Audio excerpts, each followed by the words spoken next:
It's the 2022 World Cup.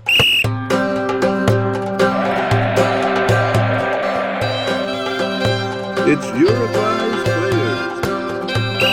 Hello and welcome to the International Soccer Preview by Soccerphiles Canada. I'm Kevin and today we'll be looking at Uruguay's squad for the 2022 World Cup. This preamble is going to be the same for every mediacast we do in the Players series, so those familiar with it can jump ahead to around 3.5 or 4 minutes to when we begin talking about the team. The times for each section are near the top of the show notes or at the top of the show notes. And for YouTube watchers, there's a timestamp as well as a kind of a handy-dandy bar across the bottom where you can click and go directly to the points mentioned in the timestamp. For those looking for a quick version of this, you can skip to the end of the mediacast here, the last 10 minutes where we summarize the likely starters. And just prior to that, with about 25 minutes remaining, we'll have some discussion on the squad. So the main issues with the squad, their club affiliation, some statistics and an overview of the new, injured and outgoing players. We'll also be editing this mediacast into a shorter version for those who are just looking for an overview. So for those looking for a deeper dive, you've come to the right place.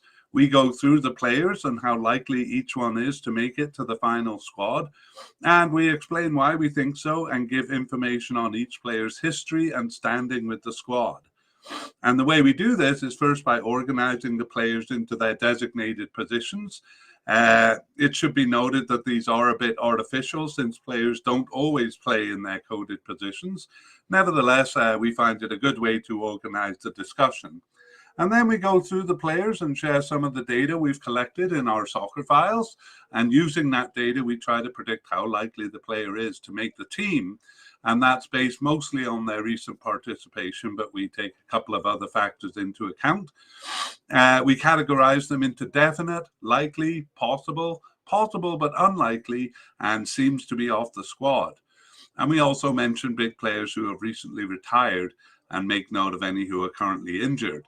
And we finish by a quick run through of the squad again and try to determine which players are going to be the starters. Okay, and for those following on YouTube, we run a very simple graphic where we list the names, and you can actually see the players' names.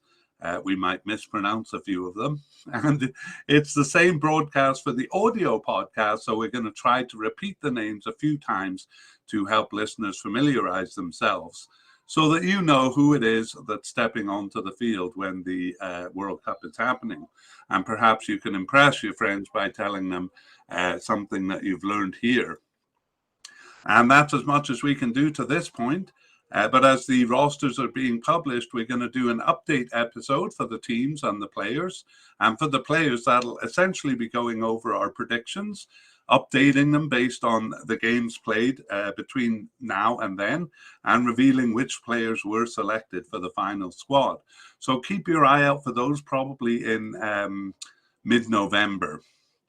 All right, well, it's time to move on to the to talk about Uruguay. So we're going to talk with about a couple of takeaways from previous podcasts. So we did do a preview of the 2021 Copa America for Uruguay, and we've also done the group podcast for the World Cup groups, and there's a shortened version of that as well. So here are a couple of the things we drew out of this. Well, Uruguay is a country of just 3.5 million people, and we marvel at the record of Uruguay: 2 World Cup wins, several appearances in the semi-finals, and in terms of their regional competition, they are equal with Argentina in terms of regional titles and ahead of Brazil. At one point, they were the most winning team in South America, but Argentina just caught up there in 2021. We also noted, though, that the success is kind of undulating. So, undulating Uruguay is my title for this this comment. And Uruguay have been up and down through history. They have been quite successful, but at the same time, they've had lulls in their history, which we noted is kind of common of smaller teams that are less populous. We're concerned now because they have a lot of retiring stars that they may be moving into a down phase. The question is whether they've been able to kind of revitalize, refresh the squad so that the loss of those aging stars won't be as much of a blow to them. And that does move us on to the third point. So those first two are kind of team-oriented, and the last two are more kind of player-oriented. So we'll just kind of introduce them here, and maybe you can keep an eye out as we're going through the players. And we'll come back to it after the player-by-player section of the podcast. So aging stars. Well, Uruguay has some big names, but they are well into their 30s now. So again, the question is how much of a role are they going to play in this World Cup? And is Uruguay bringing in younger talent to replace them? Finally, we have a new manager. So their manager of 15 years, Oscar Tabarez, was let go in November 2021 after they were basically they lost in Bolivia, which left them in 7th place, and 7th place in that 10-team qualifying group for the World Cup. And Tabarez was replaced with ex-player Diego Alonso. So we're going to keep a close eye on the changes made as we go through the player-by-player podcast. What changes did Alonso make to, well, obviously successful because they qualified for this cup. And again, that's another point we'll come back to. Let's take a look at their formations over the last while. So we'll begin with the 2021 Copa America, and we see that a bit of variety in the formations there. They started with a 4-4-2. Game one there was against Argentina. Game two against Chile was a 4-1-2-1-2. So if you imagine that 1-2-1 in the midfield as a bit of a diamond shape. Game three and game five were a 4-3-2-1, and game four was similar with a 4-3. Game 3 and 5 were 4-3-1-2 with two forwards, and game 4 was 4-3-2-1 with just the one forward. Okay, and then moving into World Cup qualification, I'm going to look at the first 8 games, although there were 12 in all. You'll see why soon. And again, we see a big variety in the formation. Twice they went to 4-3-3, twice a 4-1-4-1. Twice a 4-3-1-2, and then a couple of other formations in there as well. So a lot of variety in the formations. We'll look for patterns in a moment here. At that point, game 8, Tabarez was fired and Alonso was hired. And Alonso went with a 4-4-2. So a formation they had only used once to that point in qualifying. He chose the 4-4-2 for the first 3 games of qualifying, and then they went to a 4-2-3-1 formation. So almost a pattern started there, but not quite, because the last game was a change. And then the friendlies, so 3 friendlies after World Cup qualifying was complete. And it was 3 different formations, none of them the 4-4-2 or the 4-2-3-1 that Alonso had used in the last games of World Cup qualifying. So a 4-1-4-1, a 3-5-2 in what was an experimental friendly against the US, a lot of USA, a lot of different players used in that particular game, and then a 4-3-3 in the last friendly in June. So really no pattern, or not much pattern to that. The only pattern we can really discern is that generally it's 4 defenders. So amongst all of those games, only 2 games did they not have a 4-man back line. So halfway through qualifying, they tried a 5-man back line. And then in that experimental friendly against USA, a 3-man back line. I would expect them to stick with the 4-man back line in the upcoming friendlies in September and in the World Cup, but we'll see.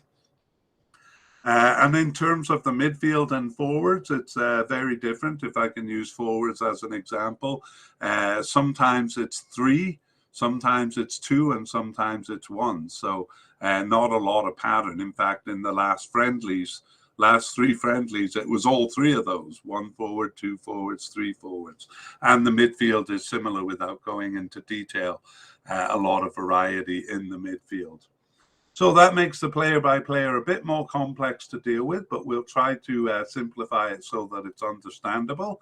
And we are going to move into the player by player part of the podcast. So let's begin with the manager. We've already talked a little bit about it. We'll start with outgoing manager Oscar Tabarez. And wow, we could give a lot of detail if you just peek at the screen on YouTube. I'll show you the soccer file notes we have on him. Wow, how intimidating. Look at all that. He's been around for a long time, taking them through many tournaments. So Oscar Tabarez, manager of Uruguay since 2006, so 2006 to 2021. And we won't go into his history beyond that. We did that in a previous podcast for the 2021. Maybe we didn't. Anyway, no point in going into it. He managed a lot of club teams in Argentina and Uruguay and South America in general, as well as Italy. In terms of tournaments, he was the manager of Uruguay since the 2007 Copa America. I actually should say he was also the manager of Uruguay from 1988 to 1990. So 2006 actually was his second appointment as Uruguay manager. So really his first tournament was the 1989 Copa America and the 1990 World Cup. Actually, even as I'm saying this, I'm a bit surprised because that wasn't in my head. In terms of his second appointment, every tournament from the 2007 Copa America. So that includes successful qualifications for the 2010, 2014, and 2018 World Cups, and every Copa America in between, because that's automatic qualification. So the last tournament he was the manager of was the 2021 Copa America there, and a few months later was sacked as the manager, I believe, rather than the contract running out again because of that loss in Bolivia, which left them seventh place in the South American group and in danger of not making qualifications. Well, the manager they brought in was Diego Alonso. And he actually had been a player with Uruguay, but not a big player. He only was on the team from 1999 to 2001 and only had 7 caps. He was a forward, but not really outstanding for the national team. Prior to becoming manager of Uruguay in 2021, he was manager of Inter Miami in USA, and then a couple of teams in Mexico, Monterrey and Pachuca, and then teams in South America in Paraguay and Uruguay. So he actually did participate in the 1999 Copa America, and here he is as manager, taking the team through the cup. So Diego Alonso coming into the 9th game of World Cup qualifying there. Let's take a look at goalkeepers, and the way we're going to do is to first of all, kind of go through the names and their likelihood of making the squad, and then we'll do the bio of each player, and then we'll finish with a summary of the position, so of goalkeeper in this case. So we have as a definite candidate Sergio Rocher, and as a likely candidate, the longtime starter Fernando Muslera. Just move down to likely here. And possible candidate, Sebastian Sosa. And then we have a whole bunch of candidates below that. So possible but unlikely is Martin Campana and Guillermo de Amores. and then 3 who seem to be off the team, but were active during this period since the beginning of 2021. Nicholas Viconis, Kevin Dawson, and veteran of the national team, Martin Silva. So we'll take a look at some of these players, beginning with Sergio Rocher. So Sergio Rocher is a definite candidate and started 6 of their 15 games since the 2021 Copa America. He was on the bench for 7 and injured for 2 others. And despite being on the team for the 2021 Copa America, he actually just earned his first cap, or got his first game in January 2022. So, 6 caps for him. And he is 29 years old, so a bit late in joining the national team setup. He plays for Nacional in Uruguay, one of Uruguay's biggest teams, and also played for Sivasspor in Turkey from 2017 to 19, and Alkmaar in Netherlands prior to that. And he, as I mentioned, was on the squad for the 2021 Copa America, just sitting on the bench there for all 5 games. Fernando Muslera, who we're going to talk about next, was the starter in that tournament. So Sergio Rocher was a bit of a surprise pick for that Copa America. He had been new to the squad, just appearing on the bench for the last 2 warm-up games before the tournament started. So he replaced a couple of veterans there who we'll be looking at. So Fernando Muslera is the big name for Uruguay. But he's only a likely candidate here. He started 9 of their 15 games since the 2021 Copa America. He was subbed in for 1 and on the bench for 3, and injured for 2 others. But we have him as likely because he basically was the starter and then lost his starting position at the end under the new manager to Sergio Rocher. So Fernando Muslera is a veteran. He's been with Uruguay since 2009 and has 133 caps in that time. Now he's 36 years old. He's been with Galatasaray in Turkey since 2011 and was with Lazio before that, moving over from the Montevideo Warriors in 2007. Montevideo Warriors in Uruguay. So his first tournament was the 2007 Copa America. He was on the roster there, but didn't see any action. Fabian Carini was the starting keeper there. But from the 2010 World Cup, so I should actually say he was on the team since 2007, since he was selected for that tournament. But his first cap seems to have been in 2009.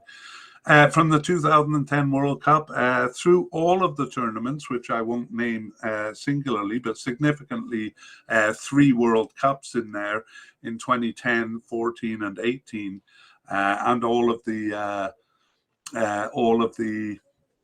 Copa Americas. I don't think he missed a game in all of those tournaments. So he's been very steadily the starting keeper until losing his position, as we will see towards the end of the period that we're looking at. So Fernando Muslera, nevertheless likely to make the cup, but looks like he'll be a backup keeper this time. Sebastian Sosa is next. He's a possible candidate. He got his first appearance on the bench in January 2022, so under the new manager. He didn't start any of the remaining 7 games, but he was subbed in for 1 and on the bench for 5. So he has been with the team since 2022, but actually he's 36 years old, just like Fernando Muslera. So very late in joining the squad. And he plays for Independiente in Argentina and was with Mazatlan up until 2021 there. So Sebastian Sosa has never been involved in any tournaments before, so a bit of a surprise inclusion here, especially at his age. Martin Campana is possible but unlikely. He didn't start any of their 18 games since the 2021 Copa America, but he was on the bench for the first 10 and then not selected for the last 5 matches. Sorry, that should be any of their 15 games, I think, since the 2021 Copa America. Martin Campana has been around for a long time, or quite a while, since 2016, and but only has 9 caps. Kind of hard to get in any games with Fernando Muslera as the starter. Martin Campana is with Al Batin in Saudi Arabia since 2020, and was with Independiente in Argentina prior to that, and with clubs in Uruguay for the most part. For most of his career. So his first tournament was the 2016 Copa America, and he was selected for every tournament after that, but he never saw action on the field. So always Fernando Muslera starting the tournaments, but he sat on the bench for 4 tournaments. That's the 2018 World Cup, the 2016, 19, and 21 Copa Americas. However, he seems to have drifted off the team under the new manager there. So possible but unlikely, as well as Guillermo de Amores. So he got his first appearance on the bench in March 2022 and didn't start any of the remaining 4 games, but he was on the bench for 1 of them. So coming in so late makes him a bit of a possibility, but not a strong possibility. He is 28 years old and has never earned a cap for Uruguay, plays for Lanús in Argentina.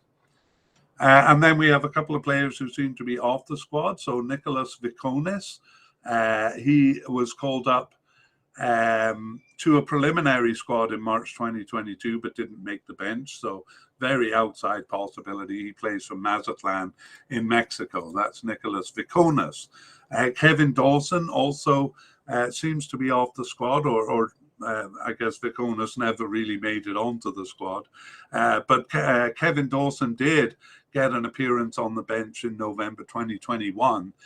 Didn't start any games, but was on the bench for 2 games and then off the squad for the last 7. So Kevin Dawson plays for Penarol in Uruguay, and again, very outside possibility there. However, the last one, Martin Silver, is kind of a retiring veteran. So he was called up to the preliminary squad for a game in November 2021, but didn't make the bench. So that makes 2020 his last appearance, October 2020, his last appearance for the squad, but he didn't make the 2021 Copa America squad either. So just quickly on Martin Silva, was with the squad from 2009 to 20, earned 11 caps, again, not many caps behind Muslera there, and now he's 39 years old. So, but he is still playing club soccer. He plays for Libertad in Paraguay, and played for Vasco da Gama in Brazil before that. So he was on the squad for the 2010 World Cup as a backup keeper on the roster and saw no action. And again, for every tournament all the way up until the 2019 Copa America. So 3 World Cups and several Copa Americas. And in that time in tournament, he only saw action in 1 game. And that was game 3 of the 2013 Confederation Cup. Now I want to go back and check if Muslera, Muslera is the starting keeper there. So I was wrong. Muslera did miss 1 game, 1 tournament game in his entire history with the squad. So poor old Martin Silva never got onto the field, and the 2019 Copa America was his last cup. All right, so that's a wider range of goalies, and you can see, they have been trying out a few new names. Some of them kind of came and went quickly, but in terms of who actually made the field, it's very simple. It was Muslera in the Copa America, as it had been for a long time before. and Muslera in the first 8 games of qualifying. But as soon as the new manager came in, it was Sergio Rocher, and he started the remaining World Cup qualifying games and 4 of the 5 friendlies. Muslera brought back in for one of those friendlies, which kind of suggests that he's the second string keeper. All right, let's move on to defenders then. And we are going to begin with central defenders and introduce the candidates. So we have Diego Godin as a definite, and Jose Maria Jimenez as also definite, and Ronald Araujo as a definite also, although under the new manager, he has been playing right back. We'll talk about that when we get to him. Sebastian Coates as a likely candidate, and then Leandro Cabrera as possible but unlikely, and then 3 who are off the squad here: Emmanuel Gularte, Maximilio Falcon, and Jonathan Rack. So we'll go back to the top and talk about the veteran Diego Godin. So kind of one of the aging stars now of Uruguay. He is the captain of Uruguay. And during this period, he started 12 of their 15 games since the 2021 Copa America. And he was subbed in for 1 and injured for 1 and not selected for 1. So Diego Godin has been with Uruguay since 2005 and has an impressive 160 caps and 8 goals. He is 36 years old. He's currently with Vélez Sarsfield in Argentina. He was moved to them this year. Actually, briefly was with Atletico Mineiro in Brazil in 2022. Prior to that was with Italian clubs Cagliari in Italy and Inter Milan in Italy, and but spent most of his time with Atletico Madrid from 2010 to 19. So Atletico Madrid in Spain and with Villarreal in Spain for 3 years before that. His first tournament was the 2007 Copa America. And there he started and finished game 1, but that was a 0-3 loss to Peru. So it seems like it cost him his starting position. So, and he was only briefly subbed into a couple of games after that. So an inauspicious start for Diego Godin, but certainly made up for it over the years. He was a starter in the 2010 World Cup, but he missed 2 of the 5 games due to injury there. And in the 2011 Copa America was just a substitute, just appeared briefly in Game 6. That was a tournament which they won, their 15th title. But from 2013 Confederations Cup, he was started for the team. So through the 2014 World Cup, in the 2015 Copa America, he was the captain. And also, well, I think he's still the captain. So all the way through the 2018 World Cup and the 2 recent Copa Americas. Without going into much detail, he was a starter and finisher in all of those tournaments, as well as the 2014 World Cup. So a real veteran with the squad, Diego Godin. But at 36 years old, a bit of a concern over age. Nevertheless, has been starting for the squad. Jose Maria Jimenez is younger. He is just 27 years old, but has been the partner of Diego Godin for quite a while now. In terms of recent participation, he started 11 of their 15 games since the 2021 Copa America and was on the bench and was out with 2 separate injuries for 3 matches, including the last match, actually. He was injured with a knock for the last game, but I saw that he was back in action with his team in August, so not a concern there. Jose Maria Jimenez has been with Uruguay since 2013. He has 78 caps and 18 goals, and as we said, 27 years old. And he was also with Atletico Madrid for a long time, since 2013. So I said Diego Godin was with them since 2010. So playing alongside for the national team as well as their club team. Jose Maria Jimenez is still with Atletico Madrid. And his first tournament was the 2014 World Cup, where he was on the bench for game one, but gained a starting position in game two, and basically has been the starter ever since, all the way up to the 2021 Copa America there.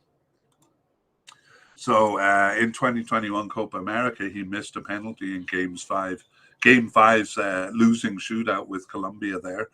The penalty was saved by the keeper. But in the 2019 Copa America, he was named to the team of the tournament there. Okay, well, that is Jose Maria Jimenez, and he looks like a definite candidate to us. And finally, the last definite candidate is Ronald Araujo. So he started 7 of their 15 games since the 2021 Copa America. He was also subbed in for 1 and on the bench for 3, and injured for 1, so just not selected for 1 match there.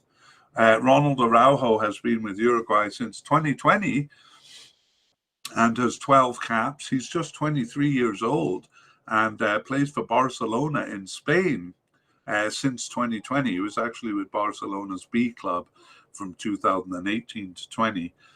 And prior to that was with teams in Uruguay. So good club affiliation there, but in the 2021 Copa America, he was on the roster, but saw no actions. And I think he had a muscle injury during that tournament. For some of the games, but was on the bench for some of the games. So perhaps injury getting in the way, but a pretty tough to break into that pairing of Jimenez and Godin, nevertheless. But we'll see, he is starting to make inroads into the team. However, that's as a right defender. So under the new manager, Diego Alonso, his starts have been as a right defender. Okay, we move on to the likely candidate, Sebastian Coates. So Sebastian Coates started 6 of their 15 games since the 2021 Copa America. He was on the bench for 3 and out with a knee injury 2 separate times. So it looks like it was the same problem, but he maybe seemed to have recovered, came back and re-injured it. 5 games he missed because of that, and he missed another one because of coronavirus. So a bit of a difficult period for him. Sebastian Coates has been with Uruguay since 2011 and has 47 caps and 1 goal, and is now 32 years old. He's been with Sporting Lisbon in Portugal since 2017, and he was with Sunderland in England from 2015 to 17, and Liverpool from 2011 to 15. But I think he didn't show his best in England. That's kind of my recollection. I was hoping he would do well because I knew him from the 2011 Copa America, but I think he's done better with Sporting Lisbon. Anyway, his first tournament was that 2011 Copa America, where he didn't appear in the first game, but gained a starting position for most of the other games. He got 3 yellow cards during tournament, so he was suspended for game 4 there. Otherwise, he's kind of just being kind of on the bench, or appearing actually in most tournaments, appearing in a B team game or in kind of one game, but not finding his way into the squad as a starter. However, he has been called up for all of the tournaments since the 2011 Copa America, except for one, the 2016 Copa America Centenario, where he was selected for the preliminary squad but didn't make the final squad. But otherwise, in all tournaments, he has been a bench player, although he has been quite consistently called up. So Sebastian Coates is a likely candidate here.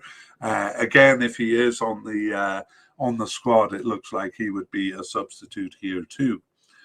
Okay, we have one player who is possible but unlikely, and that's Leandro Cabrera. And he got his first appearance on the bench in February 2022 and didn't start any of their remaining 6 games, but he was on the bench for 2 matches. However, he wasn't selected for the last 3. So another of several players who seem to have come and gone. Leandro Cabrera is 31 years old and doesn't have any caps for Uruguay, and is currently playing for Espanyol in Spain since 2020. Emmanuel Goularte was called up to a preliminary squad for a game in March 2022, but didn't make the bench. He's 25 years old and plays for Puebla in Mexico. No caps so far for him. And similarly, 25-year-old Maximilio Falcan called up to a preliminary squad in November 2021, but didn't actually make the squad.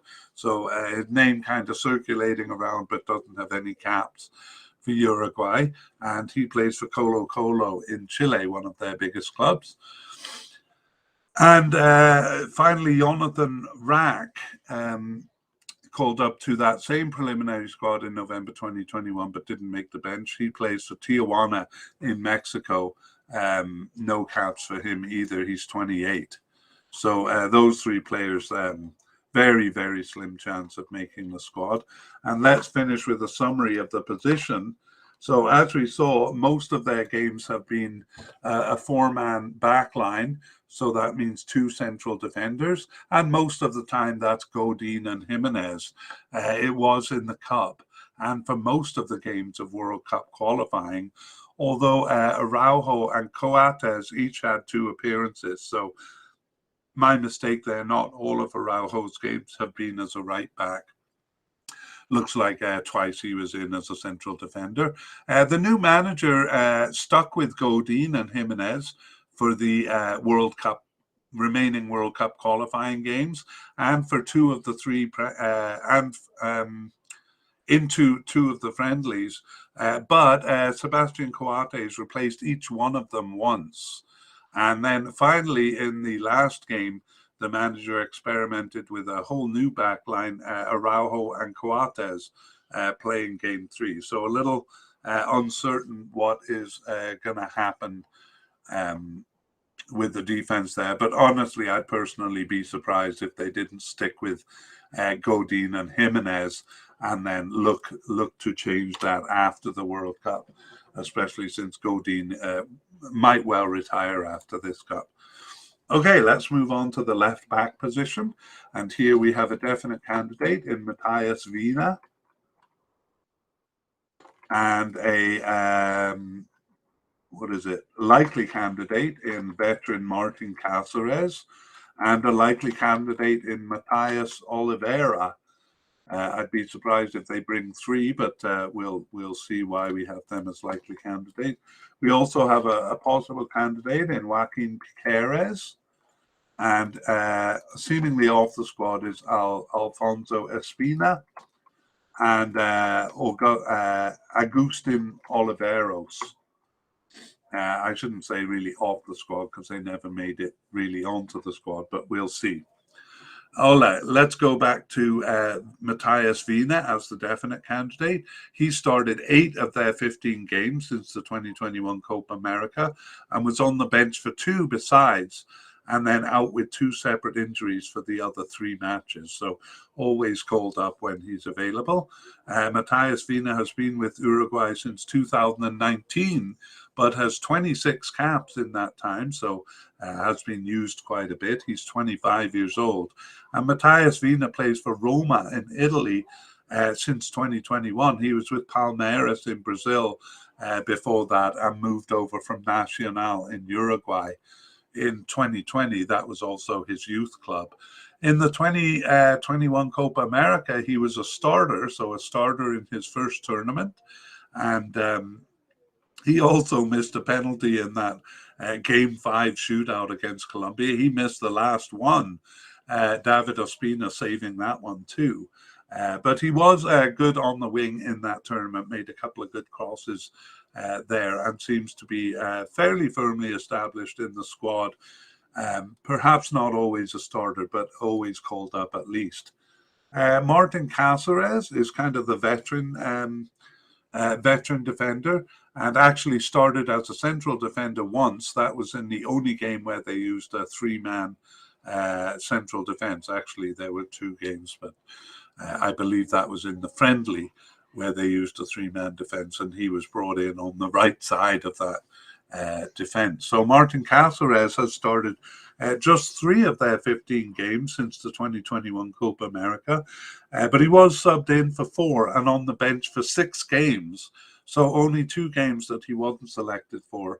That's why we have him as likely to be on the squad for the Cup. Martin Cáceres has been with Uruguay since 2007 and has 115 caps and 4 goals, but he's 35 years old, so getting up there in age. But recently moved to the LA Galaxy in USA in 2022, having been with Levante in Spain and Cagliari in Italy and Fiorentina in Italy. He seems to have kind of moved quite a bit during his recent years. I have a long list of teams, but he's played for Juventus in Italy, I think, 4 different times. He was with Juventus, and from 2008 to 2011 with Barcelona. So pretty good club profile for Martin Cáceres, although he hasn't stayed with any club, it seems, for more than 3 years. He was part of the squad in the 2010 World Cup, but just appeared later in that tournament in games 6 and 7, and the semi-final and the 3rd place match. But was a starter in the 2011 Copa America, and I think he's been a starter in all the tournaments since. Well, he was in the 2014 World Cup, but actually was off the squad for the 2015 and 16 Copa Americas. He was injured for the 2015, and it seems he simply wasn't selected for the Centenario edition in 2016, but for the 2018 World Cup he was back as the starter, and started also the 2019 Copa America, but not the 2021. He was just a substitute in that tournament. So yes, now definitely seems to be drifting down to the substitute role, and I would guess that's because of his age, 35 years old. All right, the next candidate, Matthias Oliveira, doesn't have nearly as long a history as Martin Cáceres. He got his first cap in January 2022, but he did start 4 of their remaining 7 games under the new manager, and he was subbed in for 2, and the only one he missed was one that he was injured for.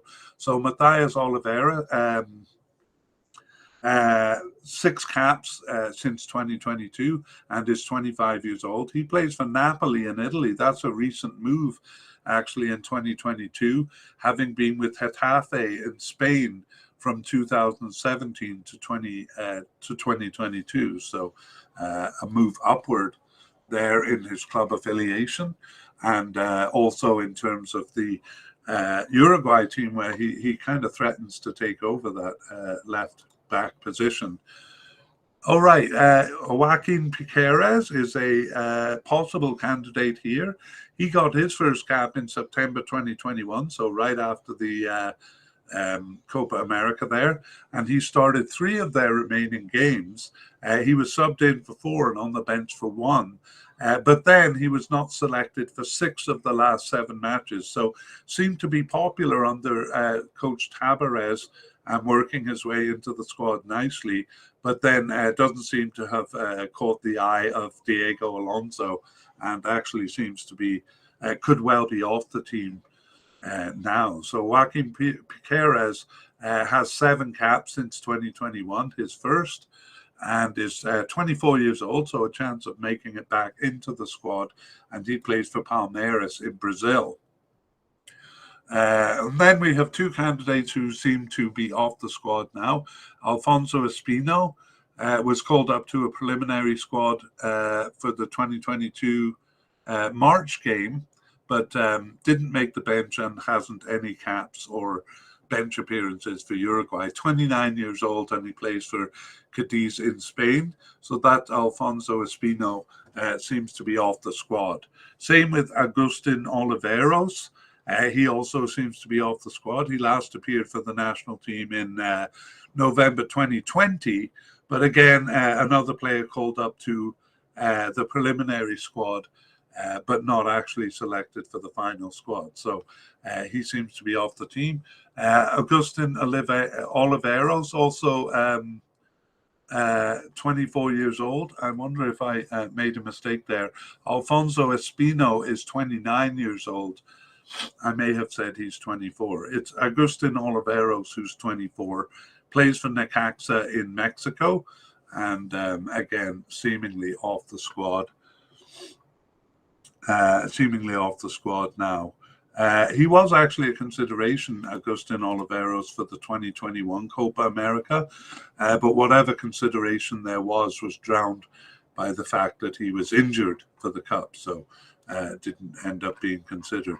All right, those are the candidates for left back, and we'll talk about the history of the position over the last little while. So it was Matthias Vina in the 2021 Copa America, playing all games there. He continued into World Cup qualifying and played most of the games under Tabarez, which was the first 8 games. But actually, Piquerez replaced him 3 times, including the last 2. And once the new manager came in, it was a shift to Matthias Oliveira. And but Vina did play the last game of World Cup qualifying. So Oliveira playing 3 of them and Vina playing 1 of them. And also Oliveira dominated the friendlies, playing 2 of the 3. But Vina was on the field actually playing as a left winger in the game that had a 3-man defense. So effectively was selected for 1 of the 3 games, although it was as a left winger because there was no left back position. Okay, so we leave it kind of up in the air between Oliveira and Vina as the starter there, and we move on to right backs. So in the right back position, we don't have any definite candidates. We have Damian Suarez as a likely candidate, and we have Guillermo Varela as a possible candidate. And finally, we have Giovanni Gonzalez as a player who seems to be off the squad. So let's take a look at Damian Suarez. He actually returned after a 12-month absence in November 2021 to start 2 of their remaining 9 games, and additionally was subbed in for 4 and on the bench for 2. There's 1 game missing there, but we forge on. Damian Suarez then has been with the team since 2022 and has 6 caps and no goals. He is quite old, actually, 34 years old. So a very late start with the team, as we saw with one of the goalkeepers. Damian Suarez plays for Getafe in Spain and has done so since 2015. He moved over from Defensor Sporting in Uruguay in 2012 to play for teams in Spain. However, he has never made a tournament. I said he returned after a 12-month absence, which means he was kind of off the team during the 2021 Copa America. But I do believe he had been on the team. No, actually, this is kind of a very interesting history. He got his first he got his first appearance on the bench in May 2008, believe it or not. And then was recalled for the national team for 4 appearances on the bench in 2020. So returned after a 12-year absence, but on the bench both times. And he got his first start in 2022. So an interesting story there. Damian Suarez, and he may be getting his chance because we have him as a likely candidate. So a kind of a charming story if he makes the squad there.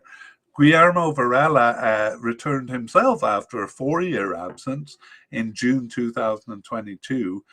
He just started 1 of their remaining 2 games there, and he was on the bench for the other. So always a bit difficult to know when a player comes in right at the end. The September games may shed some light on that. Guillermo Varela got his first cap in 2017, but only has 9 caps, as we said, a 4-year absence there. He's 29 years old. And he's playing for Dynamo Moscow in Russia, or at least he is on their roster. But many countries have advised their players to leave Russian teams, and he was loaned to Flamengo in Brazil since 2022. I mean, advised to leave Russian teams since the political problem with the Ukraine there. So Dynamo Moscow loaned him out to Flamengo in Brazil. That's where he is now. He had been with Copenhagen in Denmark from 2019 to 2021, and with Manchester United in England, although I don't believe he played any games for them. I'm not sure, I must say. But anyway, it was with Manchester United in England from 2013 to 17. So some good club affiliations there for Guillermo Varela. And in terms of tournaments, he was selected for the preliminary squad for the 2016 Copa America, but didn't make the final cut. However, he was selected for the 2018 World Cup, and in fact was a starter in games 1 and 2, and then lost his starting position, never to reappear there. So I'm not sure why he lost his starting position, because none of their goals were scored under his watch. But there we have it. And the last candidate is one who seems to be off the squad, Giovanni Gonzalez. And he didn't start any of their 15 games since the 2021 Copa America, but he was subbed in for 3 and on the bench for 5. However, under the new manager, he was not selected and wasn't selected for the last 7 matches there. So Giovanni Gonzalez has been with Uruguay since 2019 and has 16 caps and 3 goals, which is pretty good for a defender. He's 28 years old and plays for Mallorca in Spain. That's a recent move, actually, in 2022 from Penarol, one of the big clubs in Uruguay, where he was from 2018 to 2022. So Giovanni Gonzalez was on the team for the Copa Americas in 2019 and 21. In fact, he gained a starting position after game 2 in the 2019 Copa America. That really was because he was replacing the injured Diego Laxalt there, but he was a starter in the 2021 Copa America. I believe Laxalt wasn't selected for that tournament, so maybe he kind of took over the role. But in turn, in a kind of a karmic wheel thing, he started games 1 and 2 and then lost his starting position in that tournament, and now again doesn't seem to be a favorite of the new manager and hasn't played the last 7 games. So we have him as seemingly off the team, although there is an outside chance for him. We'll summarize the position. As we said, Giovanni Gonzalez for the first 2 games of the Copa America, but then he was actually replaced by an out-of-position Nahitan Nandez. So he's a right midfielder, but he took over as the right back for the last 3 games. And actually, Nandez continued for the first 6 games of World Cup qualifying. I should have actually talked about Nandez here, but since he's coded as a right midfielder, we'll have to cover him there.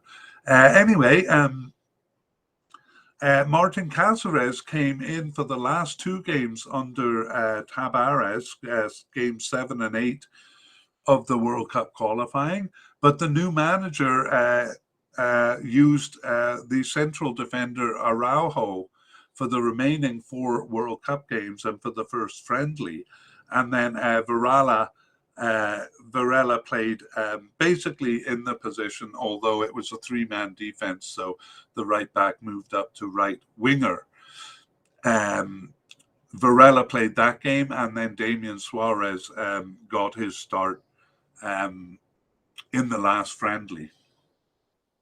got one of his starts there in the last friendly. So again, that position very much up in the air right now, and the September games again may shed some light for us on that. Meanwhile, we move on to midfielders, and we're going to cover defensive midfielders and central midfielders before summarizing the position.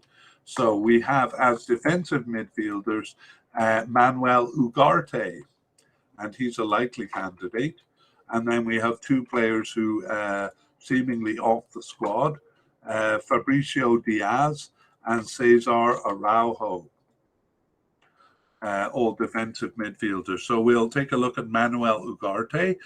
He got his first cap in September 2021, right after the, or actually in the second game after the Copa America. And he started one of their remaining 14 games, but he was subbed in for 4 and on the bench for 3 and not selected for 3 others. So normally I would have him as a possible candidate, but his club affiliation made me move him up 1 notch. So we'll get to that shortly. So Manuel Ugarte has 6 caps since 2021. And no, sorry, that's 5 caps since 2021 and is just 21 years old. But again, we moved him up because he recently, or in 2021, got a move to Sporting Lisbon in Portugal, a fairly big club. He was actually with a much smaller club, Famalicão in Portugal in 2021, having moved from Phoenix in Uruguay in 2020. So a big move up in terms of club affiliation there for Ugarte. And so I thought that might boost his chances for making it to the Cup.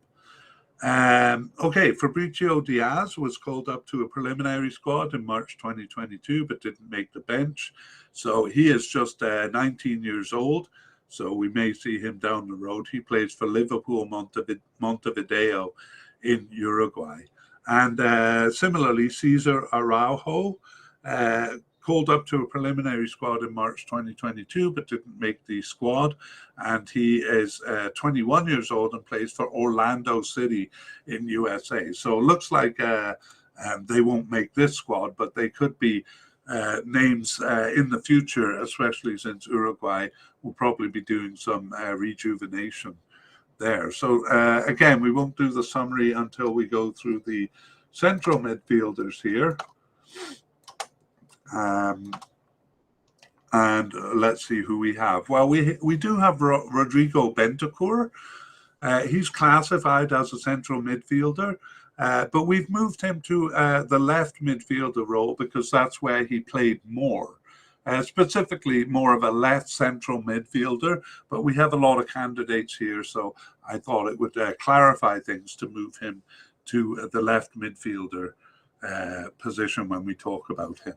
So we have Matthias Vecino as a definite candidate, and we have Lucas Torreira, also a definite candidate, and we also moved Federico Valverde, who's classified as a central midfielder, because he's been more on the right side. So we moved him to right midfielder, but like Rodrigo Bentancur on the left, it seems more of kind of a right central midfielder role, if you will. So we'll talk about Valverde a little bit, and we'll continue with the central midfielders because we have 2 more likely candidates in Mauro Arambari and Fernando Goriaran, both likely candidates. And finally, someone who seems to be off the squad, Juan Manuel Sanabria, seemingly off the squad. So really, we have 4 definites, 2 likelies here in the central midfield. So you can maybe understand why I moved a couple of them to separate, to make the discussion a bit simpler. Okay, Matthias Vecino started 12 of their 15 games since the 2021 Copa America. He was suspended for 1 and out with coronavirus also for 1 and not selected for 1.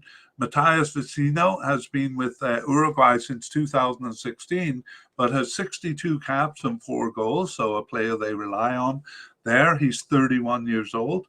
and recently moved to Lazio in Italy in 2022 from Inter Milan, where he played for 5 years and was with Fiorentina in Italy for 4 years before that. So good club affiliations for Matthias Vecino. And in terms of tournaments, his first start was in his first tournament was the 2016 Copa America Centenario, and he was a starter in the 2018 World Cup, starting all 5 games as a kind of a right central midfielder there. But he also moved to the left in the World Cup. 2019 Copa America, he started game 1 there, but he was subbed out 81 minutes in due to an injury which ended his tournament. And for the 2021 Copa America, he started off as a substitute, subbing into game 1, but then gained a starting position for the 2021 Copa America. And just as an indication of how tricky it is to kind of organize these players, he lined up as a stopper in 1 game and then as a central midfielder. So kind of all over the central midfield there. He got an assist of a goal against Chile in that Copa America. So moves upfield a little bit sometimes also. So Matthias Vecino, a definite candidate, as is our next candidate, Lucas Torreira. So Lucas Torreira started 5 of their 15 games since the 2021 Copa America, but he was subbed in for 3 and on the bench for 2. He was out with coronavirus and not for 2 matches there, 2 matches for coronavirus, and not selected for 3 matches. But those were the first 3 matches after the 2021 Copa America. So ever since then, he's always been called up when available. So he has been with Uruguay since 2018, but has 40 caps in that time. So Lucas Torreira becoming an important player for Uruguay. He's 26 years old. And like the goalkeeper, Ferdinand Muslera, he plays for Galatasaray in Turkey. However, he has just joined them in 2022. He was with Arsenal in England from 2018, although he was loaned out from Arsenal to Fiorentina and to Atletico Madrid. So pretty good club affiliations there for Lucas Torreira as well. In terms of tournaments, his first tournament was the 2018 World Cup, where he was a substitute for the first 2 games and then gained a starting position after that. And in the 2019 Copa America, he was also a substitute, but just a substitute in that one. No, he did actually get a starting position for game 2, but didn't hold on to that starting position there. So a substitute in 2019. In 2021, he was a starter in game 1, but lost his starting position in that cup, so became a substitute. So that's a pretty tough, as you'll see with all the players that we've mentioned, pretty tough central midfield to break into. And despite his good club affiliations, doesn't seem to have kind of fully broken in as a starter for that. But we do have him as a definite because he is always called up. All right, let's move on to the 2 likely candidates, Mauro Arambari. He started 1 of their 15 games since the 2021 Copa America, but he was subbed in for 7 and on the bench for 2. So he was also injured for 2 matches there. So he got his first cap in 2020 and has 12 caps since that time. And he is 27 years old. He plays for Getafe in Spain. I think that's the 3rd player who have been with that club. That's since 2018. He's also played for Bordeaux in France. I think he was jumping back and forth between the A team and B team for Bordeaux when he was with them in 2016 and 17. Otherwise, he's been with clubs in Uruguay. So actually, even between Getafe in Spain and Bordeaux in France, he was with Boston River in Uruguay there. So Mauro Arambari, in terms of tournaments, doesn't have any tournaments under his belt, even though he was around for the 2021 Copa America. He wasn't selected even for the preliminary squad Yeah, I'm not sure they had a preliminary squad. Anyway, he wasn't selected. Fernando Goriaran is also a likely candidate. He just started one of their 15 games since the Copa America, but he was subbed in for 4 and on the bench for 6. So actually has been with the team since 2021 and has 7 caps. So I imagine most of those were before the 2021 Copa America.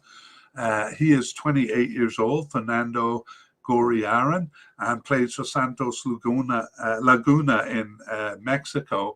Prior to that, he was with Ferencvárosi in Hungary. I can't believe I said that correctly the first time, but I'm pretty sure I'm right on Ferencvárosi. Maybe I should say it a couple of more times just to celebrate my tongue and lips wrapping itself around that difficult name. Prior to that team in Hungary, Ferencvárosi, he was with River Plate Montevideo in Uruguay. In terms of tournaments, he was on the squad for the 2021 Copa America, Fernando Goriaran, but appeared only briefly in game 1, where he was a substitute with about 5 minutes to go there. Okay, so he is a likely candidate to make the squad. Doesn't look like he would be a starter. Finally, we have Juan Manuel Sanabria, and he was called up to a preliminary squad in March 2022, but didn't make the bench. So we have a whole bunch of players like that. And really, I'm kind of mentioning them because they look like they'll be future candidates. So, for example, Juan Manuel Sanabria is with Atletico Madrid in Spain since 2021. That's a big club. He's 22 years old and doesn't have any caps for Uruguay, but was kind of an outside consideration this time. I guess we'll be seeing his name, especially if he stays on with a big club like that. So let's look at the summary now. So summarizing that central midfielder position among the defensive midfielders and central midfielders that we've talked about. And here we go. It's quite complex. But it was Bentancur and Torreira in the first game of the Cup. And then Vecino came in after that. I think as the single central midfielder there, they switched positions or switched formations after that. So Vecino continued into World Cup qualifying, and they were kind of rotating around the midfield a little bit there. So he switched with Bentancur, who's normally on the left, once, and Torreira not getting in as much as the other players, as much as Vecino, Bentancur, and Valverde. For games 4 and 5 of World Cup qualifying, Vecino was joined by Valverde as a partnership. And then the new manager came in, and it was still it was a 2-man midfield under the new manager in that 4-4-2 formation.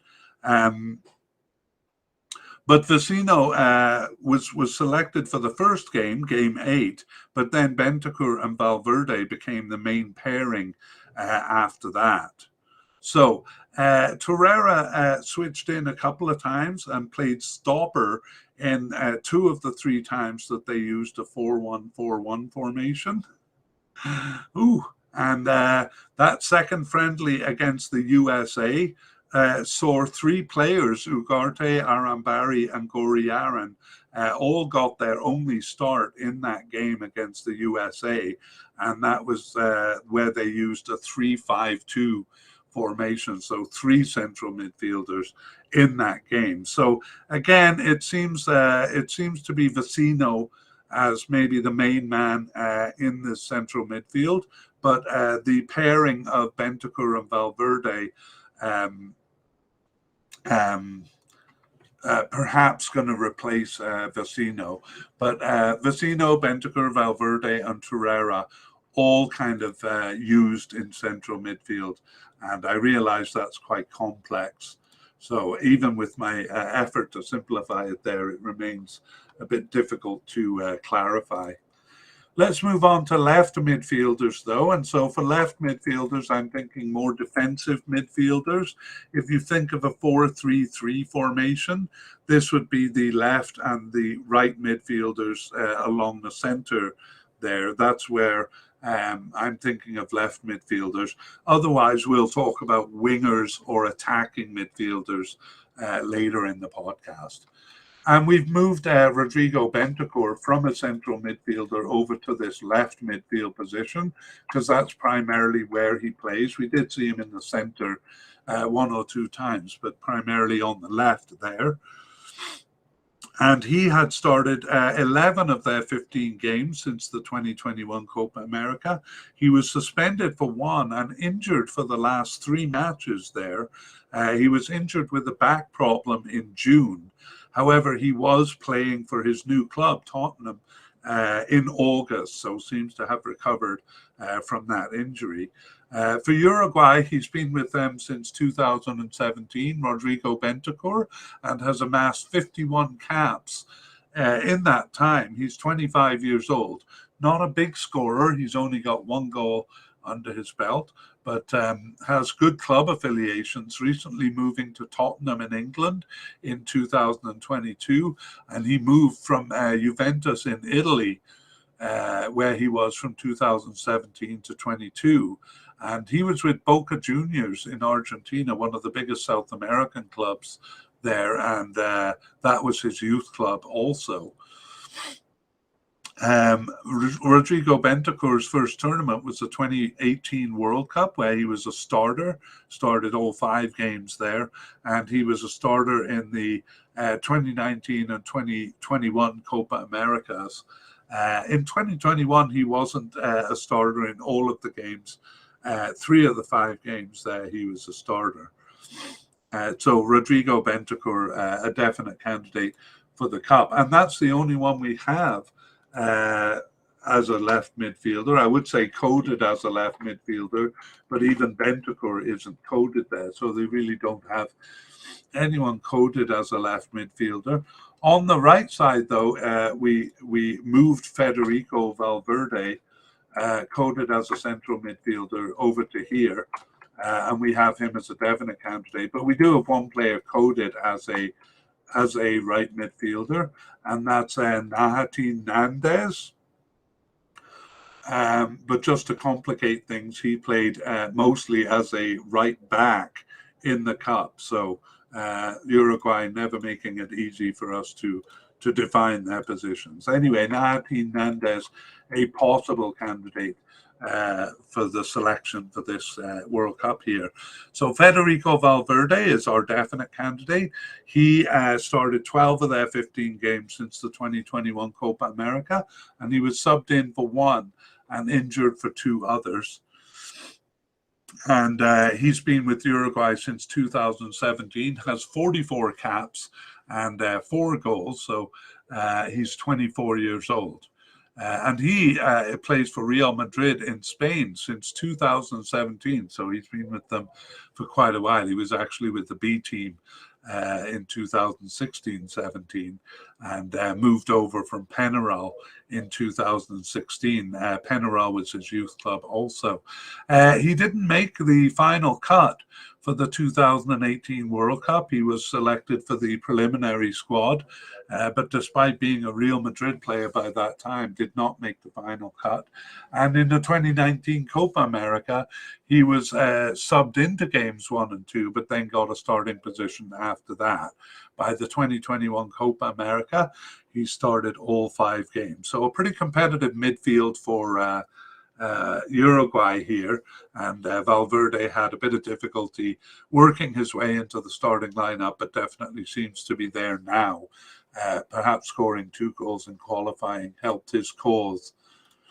Nahatin Nandez is a possible candidate. He started the first 8 of their 15 games since the 2021 Copa America, but he was out with 2 separate injuries for 4 games and then not selected for the last 3 matches. So maybe drifting off the squad under the new manager. Nandez has been with Uruguay since 2015 and has 49 caps, no goals for him, and he is 27 years old. And he plays for Cagliari in Italy since 2019 and was also with Boca Juniors in Argentina from 2017 to 19. There, Penarol was his first club and his youth club. Nahitan Nandez, Nahitan, I should say. Nahitan Nandez was selected for the preliminary squad for the 2016 Copa America Centenario, but didn't make the final cut there. And his first tournament was the 2018 World Cup, where he was a starter. Didn't start game two, actually, just subbed into that game late. Maybe got a bit of notoriety because he got in an altercation with France's Paul Pogba.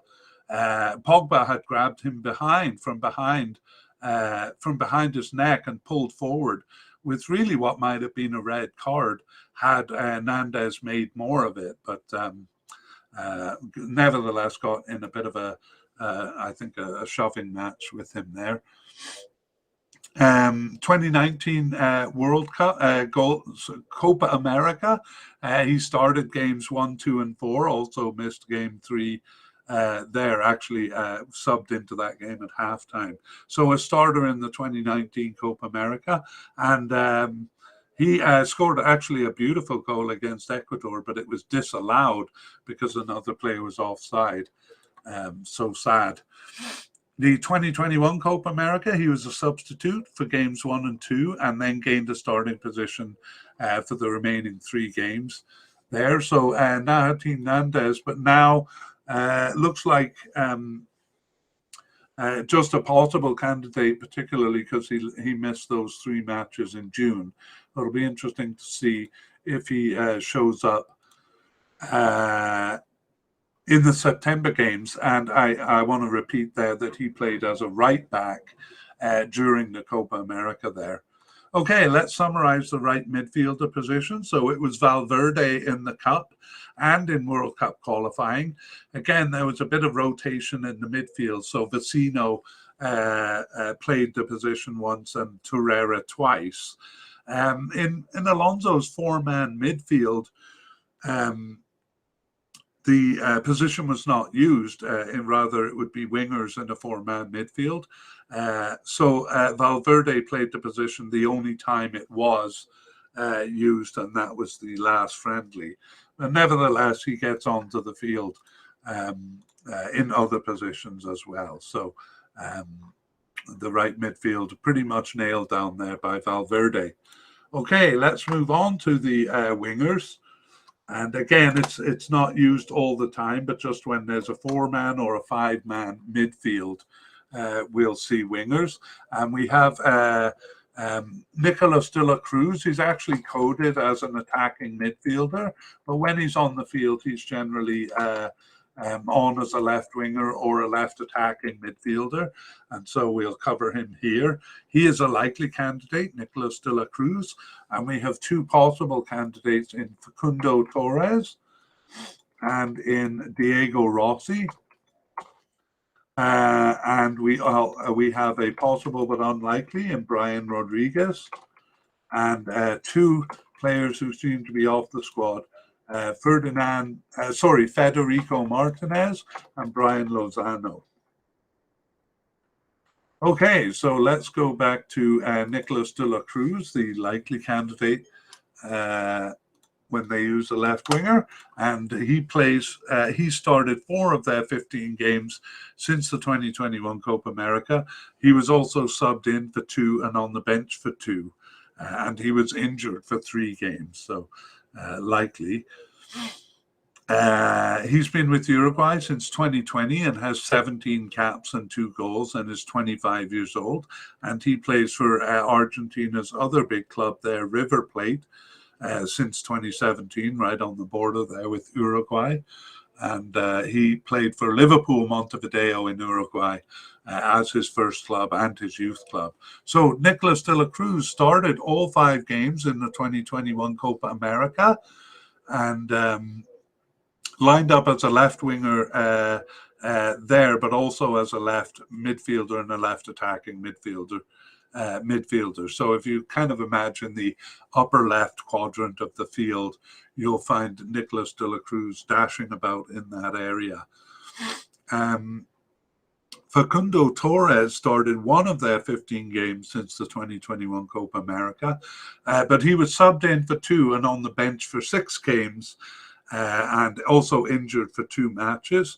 However, he was not selected for the last 3 matches, so never a good thing. But we'll see in the September games whether he makes a return. So Facundo Torres has been with the national team since 2021 and has 8 caps. Has 10 caps. He's 22 years old and plays for Orlando City in the USA since 2022. Prior to that, he was with Peñarol in Uruguay, which was also his youth club.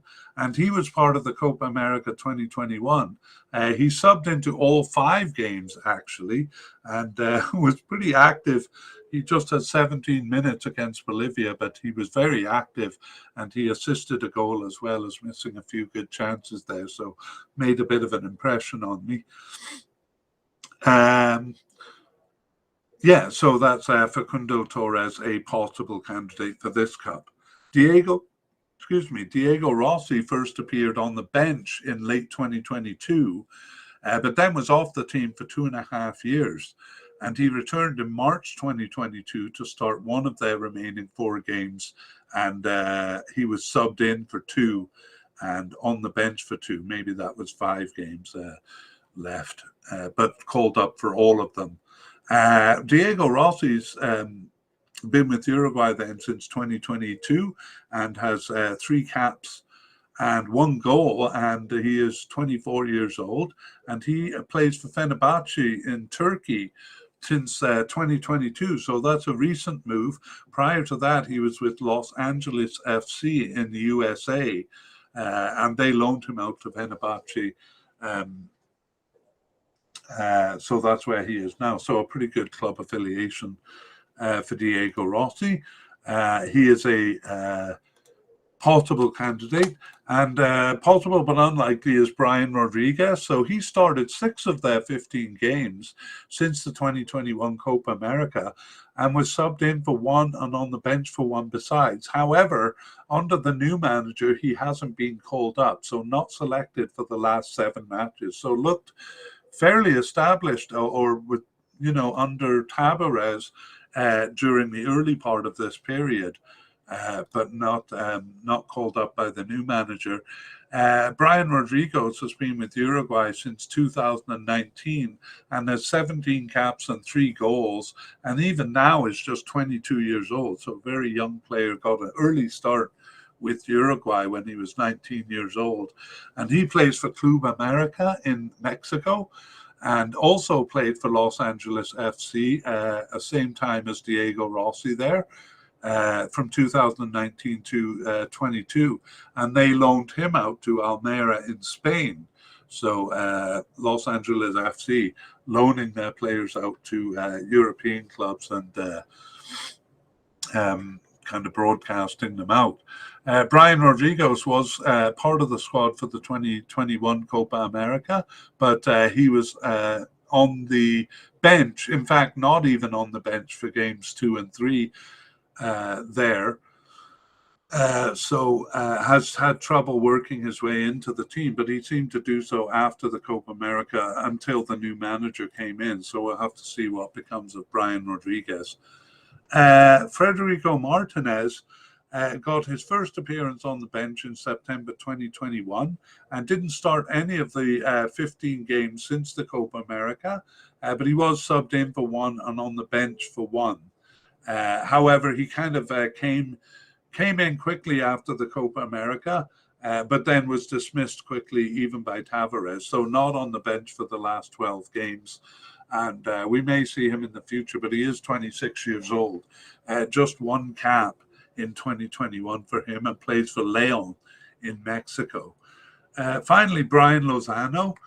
Last appeared for the team in November 2019, However, he was called up for a preliminary game in October 2021, but didn't make the bench. So always struggling there with Uruguay. He had 8 caps between 2015 and 19. Brian Lozano's 28 years old now and plays for Penarol in Uruguay, but was also with Club America in Mexico from 2016 to 18. Let me see. No, he has not made any tournaments. The closest he came was being selected for the preliminary squad in the 2016 Copa America. So Brian Lozano kind of well off the squad. Okay, let's summarize with the position then of left winger. And as mentioned, left and right wing is only used in the 4 or 5 man midfield, and that is about half of the time. Now, this is quite complex, so I tried to simplify it. In short, it's been played by a variety of players, but mostly that was by Nicolas de la Cruz under Oscar Tabarez, so basically for the first half of the period we're looking at. And then after Tabarez and under Diego Alonso, it's really been played by a bunch of out-of-position players, and I won't go through the names because it's a bit confusing, but several of the players we've mentioned so far, and then one of the attacking midfielders that we will mention. So really the position is really in flux there. Let's move over to the right wing where we don't have as many candidates. And we have Facundo Pellistri as a likely candidate.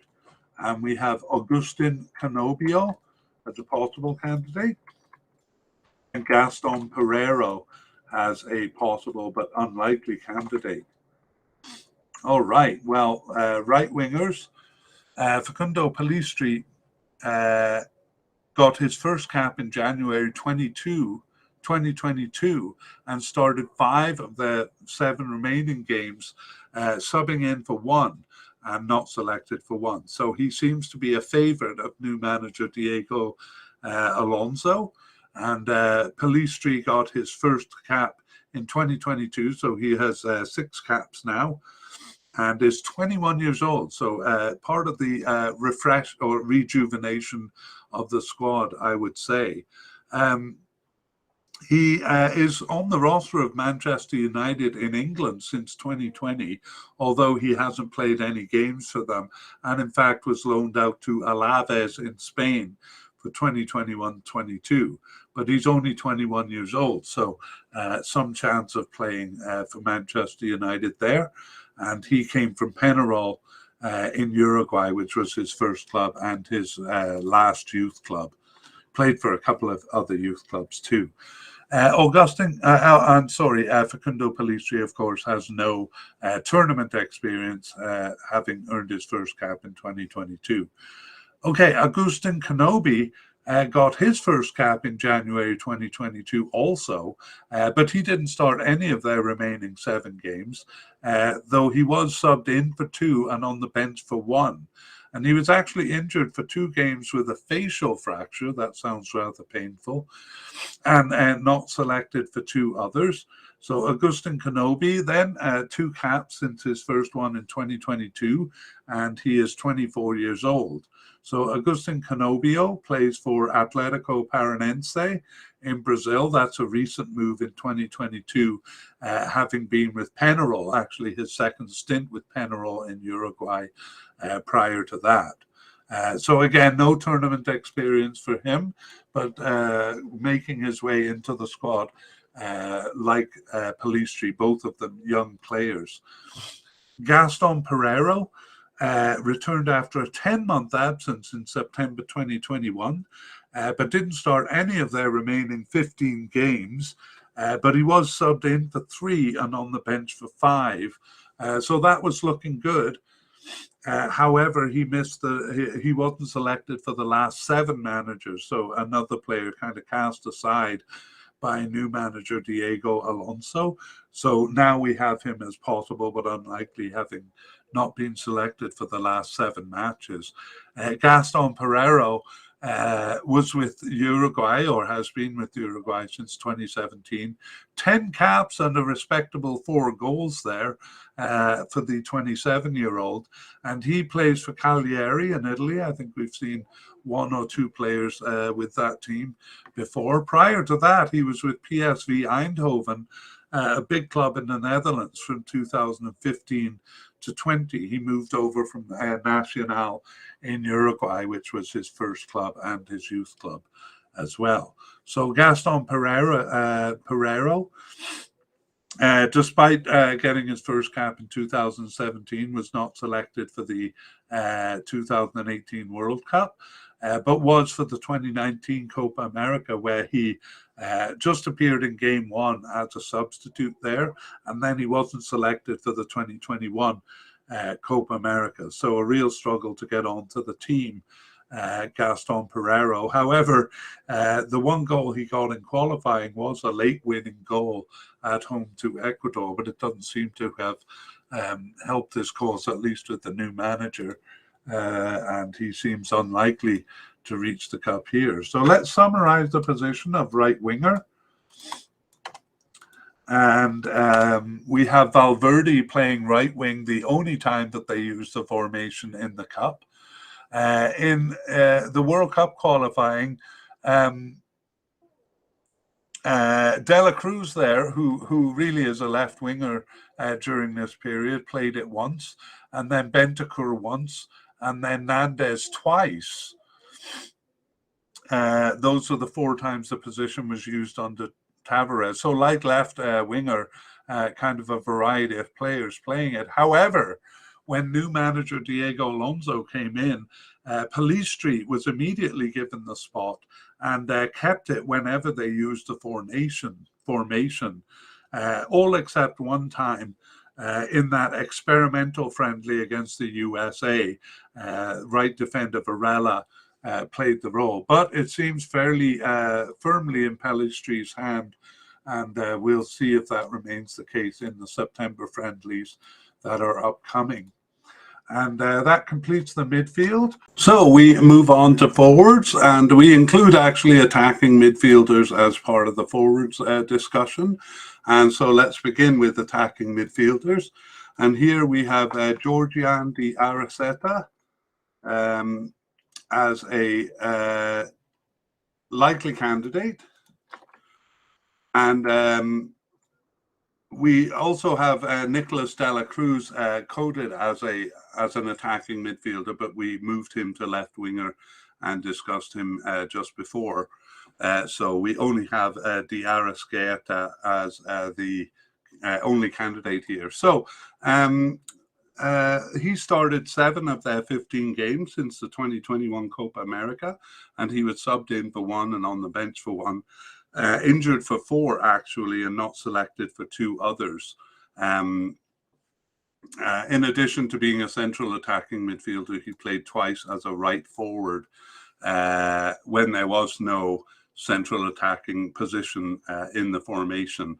So Georgian de Araceta was with Uruguay since 2014, and he has 40 caps and 8 goals and is 28 years old.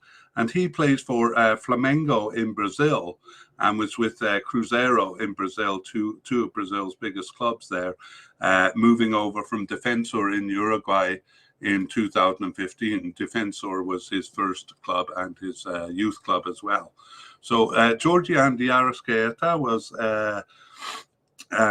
on the squad in the 2015 Copa America. He only appeared as a substitute in game 1 there, and then he wasn't selected for the 2016 Copa America Centenario. He was on the preliminary squad but didn't make the final cut there.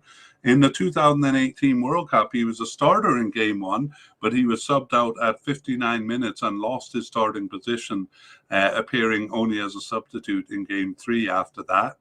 And for the 2019 Copa America, he was a substitute also, but gained a starting position for games 3 and 4 there. And he didn't score any goals in the 2019 Copa America, but in 2021, He started on the bench for game 1, but gained a starting position for the remaining 4 games. And no, I don't think he scored any goals there either. His finishing wasn't actually very good in the 2021 Copa America, and he tended to be effective mostly in the first 10 minutes of games and then dropped off.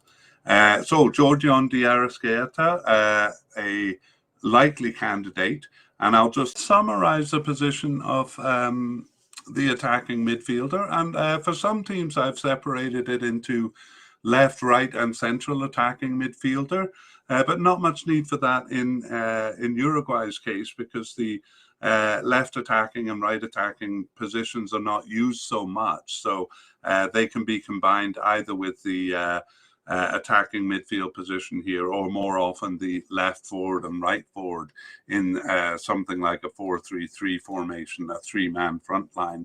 And in fact, they don't use attacking midfielder that much too. If you imagine something like a 4-4-2 formation, or a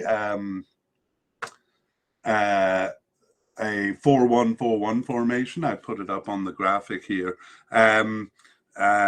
The attacking midfielder was not used by Tabarez. It was used in the Cup in actually 4 of the 5 games, but only in 2 games after that in World Cup qualifying. And when Alonso came in, it was only used once there in the last game of World Cup qualifying. Otherwise, it's kind of more central midfielders backing up the forwards. So but in terms of central attacking midfielders, those 4 times it was used in the Cup was de Arrascaeta every time. He was joined by left winger De La Cruz in the one game where it was a 2-man attacking midfield. And then it was only used a couple of times in World Cup qualifying under Tabarez. De Arrascaeta was in the position when it was used. And then only once under Alonso and under new manager Diego Alonso. And in that case, it was right midfielder Valverde who played the role. Okay, so let us move on. We actually do have one secondary striker at the, seems to be off the squad level, so we'll just make quick mention of him. It's David Terrens. So David Terrens started none of their 15 games since the 2021 Copa America, but he was subbed in for the first 2 and on the bench for 1 other, though he wasn't selected for any of the last 12 matches. So made some inroads immediately after the Copa America there, but hasn't been selected for a long time. So David Terrens has 2 caps since 2021. He's 28 years old and plays for Atlético Paranaense in Brazil. Let's move on to the forwards then, and these will be some of their most famous players. So we have Luis Suarez as a definite candidate, and Darwin Núñez also a definite candidate, and Edinson Cavani also not as definite actually, but as a likely candidate. We'll say why soon. And Maxi Gomez as a possible candidate. We have Agustin Alvarez as a possible but unlikely candidate. And actually we have 2 more possible but unlikelies in Jonathan Rodriguez and Nicolas Lopez. So those are the candidates we're going to look at in the forward position, starting with the famous Luis Suarez. So Luis Suarez has started 8 of their 15 games since the 2021 Copa America. He was subbed in for 1 and injured for the first 3, actually, after the Copa America, and not selected for the last 3 matches. Interestingly, nevertheless, we have him as a definite candidate just because he's Luis Suarez, and it would be hard to imagine them not using him, even though he is aging. Luis Suarez has been with Uruguay since 2007, and he has 118 caps and an impressive 63 goals in that time.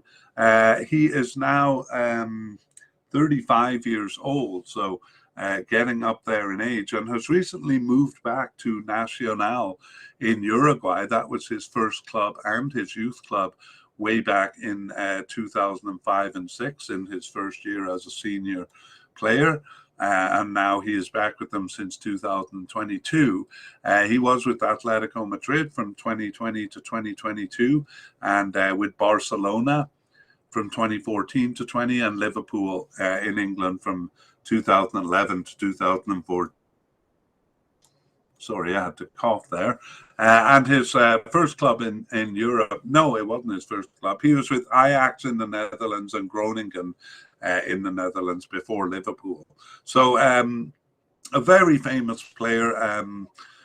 Most famously, he received a 9-match ban for biting an opponent, biting an Italian defender, sinking his teeth into the back of an Italian defender in the 2014 World Cup. And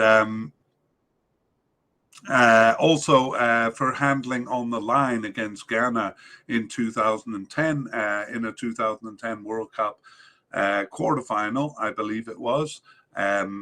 And he kind of came out ahead in that. He got a red card, but Ghana missed the penalty and Uruguay won the game. So a famous player. He single-handedly destroyed England in a 2014 World Cup group stage game, and was again banned during that tournament later for the biting incident, not his first biting incident. So those are his kind of most memorable moments in terms of tournaments. The 2010 World Cup was his first tournament, and he's been a starter in all of their tournaments, except for the 2015 Copa America, where he was still under that ban for the actions in the 2014 World Cup. But again, otherwise always a starter. Including the 2018 World Cup, the 2019 Copa America, and the 2021 Copa America. So yes, I won't drone on, although I could, about his many accomplishments. And he scored 8 of their 22 goals in qualifying. So even at his age, he is their top scorer, and still a very important forward for them. So a bit concerning there that he missed the last 3 matches and hasn't been as much a starter as he used to be. Luis Suarez. Darwin Nunez is also a definite candidate. He actually returned from an 11-month absence, during most of which he was injured. He returned in October 2021 and started 3 of their remaining 12 games, as well as subbing in for 4. And he was also on the bench for 2 and out with 2 separate injuries for 3 games, including the last match there in June 2022. However, he has been playing for his new club in Liverpool since August, so over that injury that kept him out of a match in June 2022. So Darwin Nunez has been with Uruguay since 2019, with 13 caps and 3 goals, and he's 23 years old. And a recent move to Liverpool in England in 2022 followed his playing for Benfica in Portugal from 2020 to 2022, and was with Almeria in Spain, having moved over from Penarol in Uruguay in 2019. Penarol, his first club and his last youth club. So actually has become a big name really for Uruguay since moving to Liverpool especially. But he only scored 1 of their 22 goals in qualifying. And as we saw, kind of hasn't really made big inroads into the squad with just 3 starts after an 11-month absence. And that absence kept him out of the 2021 Copa America. He wasn't selected for that. So effectively a new presence for Darwin Nunez, but understandably kind of kept out of consideration by the fame of Luis Suarez and Edinson Cavani, who we'll turn our attention to next. So Edinson Cavani started only 4 of their 15 games since the 2021 Copa America. He was subbed in for 6 games, though, and himself out with 2 separate injuries for 3 games, as well as not being selected for 2. He also has a very long history with the club since 2008. Sorry, with the national team since 2008. 133 caps and 58 goals. Not quite as high a percentage as Luis Suarez, but both of them very good scoring records. Edinson Cavani is 35 years old. Also, I guess that's the same as Luis Suarez. And he plays for Valencia in Spain right now. He did a stint with Manchester United in England from 2020 to 2022, and most famously with Paris Saint-Germain in France from 2013 to 20, having moved from Napoli in Italy at that time. He moved over from Uruguay in 2007, initially playing with Palermo in Italy. So his first tournament, like Luis Suarez, was the 2010 World Cup, and he has never missed a tournament. So all through the time he's been a starter for the team, and I'm just looking to see if there's anything I must mention. But, you know, a really big scorer for their squad. He scored 10 of their 32 goals in qualifying for the 2018 World Cup. And, you know, has always been front and center there for Uruguay. In the 2021 Copa America, he was a starter and scored 2 of their 4 goals. Despite kind of being off in his finishing for that cup. So like Luis Suarez, kind of waning in you know, now that he's getting old. He only scored 2 of their 22 goals in qualifying, and he also received a red card in qualifying there. So really, it seemed kind of like Luis Suarez and Edinson Cavani on the way out, and Darwin Núñez on the way in. But Suarez and Cavani are kind of in decline in terms of their scoring and in terms of their starts. And Darwin Núñez kind of posed to step in for them. The real big question is whether they will be, you know, the stars that they have been in this cup, whether they kind of have one more cup in them, if you will. So Edinson Cavani, only a likely candidate here. We also have Maxi Gomez. So Maxi Gomez is a possible candidate. He started 2 of their 15 games since the 2021 Copa America, as well as subbing in for 5. He was on the bench for 1 and injured for 2. So Maxi Gomez, 5 games that he wasn't called up for. Maxi Gomez has been with Uruguay since 2017 and has 27 caps and 4 goals, and is 26 years old and plays for Trabzonspor in Turkey. That's a recent move in 2022 from Valencia in Spain, where he played from 2019 to 2022. And was with Celta de Vigo before that in Spain, moving over from Defensor in Uruguay in 2017. That was also his youth club. So Maxi Gomez was part of the squad for the 2018 World Cup. He was a substitute in that tournament and didn't score any goals there. In the 2019 Copa America, he was on the bench but saw no action. Nicolas Lodero there kind of started ahead of him. For the 2021 Copa America too, he was on the bench and only appeared briefly in game 3. So he committed one of the misses of the tournament in his short time on the field during that tournament. Trouble getting into the squad. Maybe this is his chance, but he hasn't really been selected that much, so is only a possible candidate here. Agustin Alvarez is a possible but unlikely candidate. He got his first appearance on the bench in September 2021 and started 3 of their remaining 15 games, subbed in for 1, and was on the bench for 3, but not selected for the last 4 matches there. So kind of on the edge all the time, and then recently not selected for the June matches. So Agustin Alvarez, 4 caps and 1 goal since 2021, but only 21 years old. So time for him in the future if he's not selected for this tournament. And given that there are just 3 forwards ahead of him, maybe we should bump him up to potable.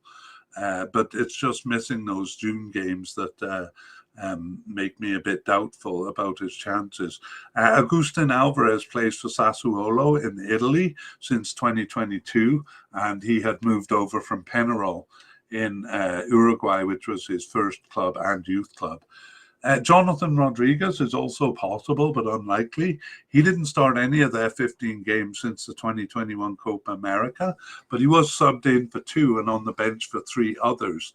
But he also missed the last 7 matches, so another player kind of discarded, it seems, by the new manager. Jonathan Rodriguez has been with Uruguay since 2014. He's 29 years old and has 29 caps and 3 goals, not that great for a forward. And he plays for Club America in Mexico since 2022. He was in Saudi Arabia very briefly in 2022, and otherwise had been with with Mexican clubs, Cruz Azul and Santos Laguna.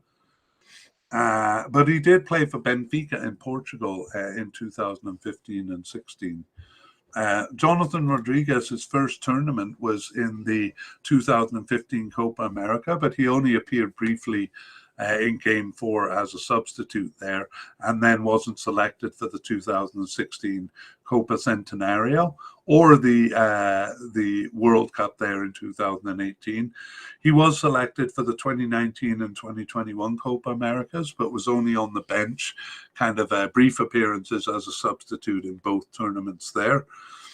And yes, didn't get any goals in any of those tournaments. He didn't get a lot of field time either, if truth be told. So Jonathan Rodriguez, been with the team for a long time, but not selected recently and never really made his way beyond brief appearances as a substitute. Nicolas Lopez is the last candidate. We also consider him possible but unlikely. And he got his first appearance on the bench in January 2022. Didn't start any of the remaining 7 games there, but was on the bench for 2.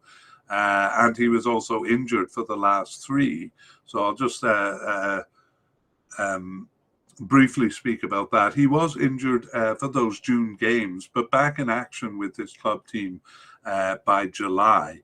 So it looks like that injury is not an issue.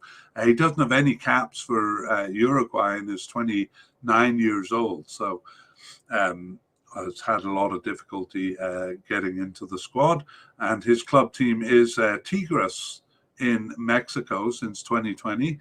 And he played for Internacional in Brazil from 2016 to 19, and Udinese in Italy from 2013 to 16. So pretty good club affiliations there for Nicolas Lopez, but it doesn't seem to have helped his cause with the Uruguay national team, as he has no caps for them at 28 years old. So those are the candidates before us on the forward line.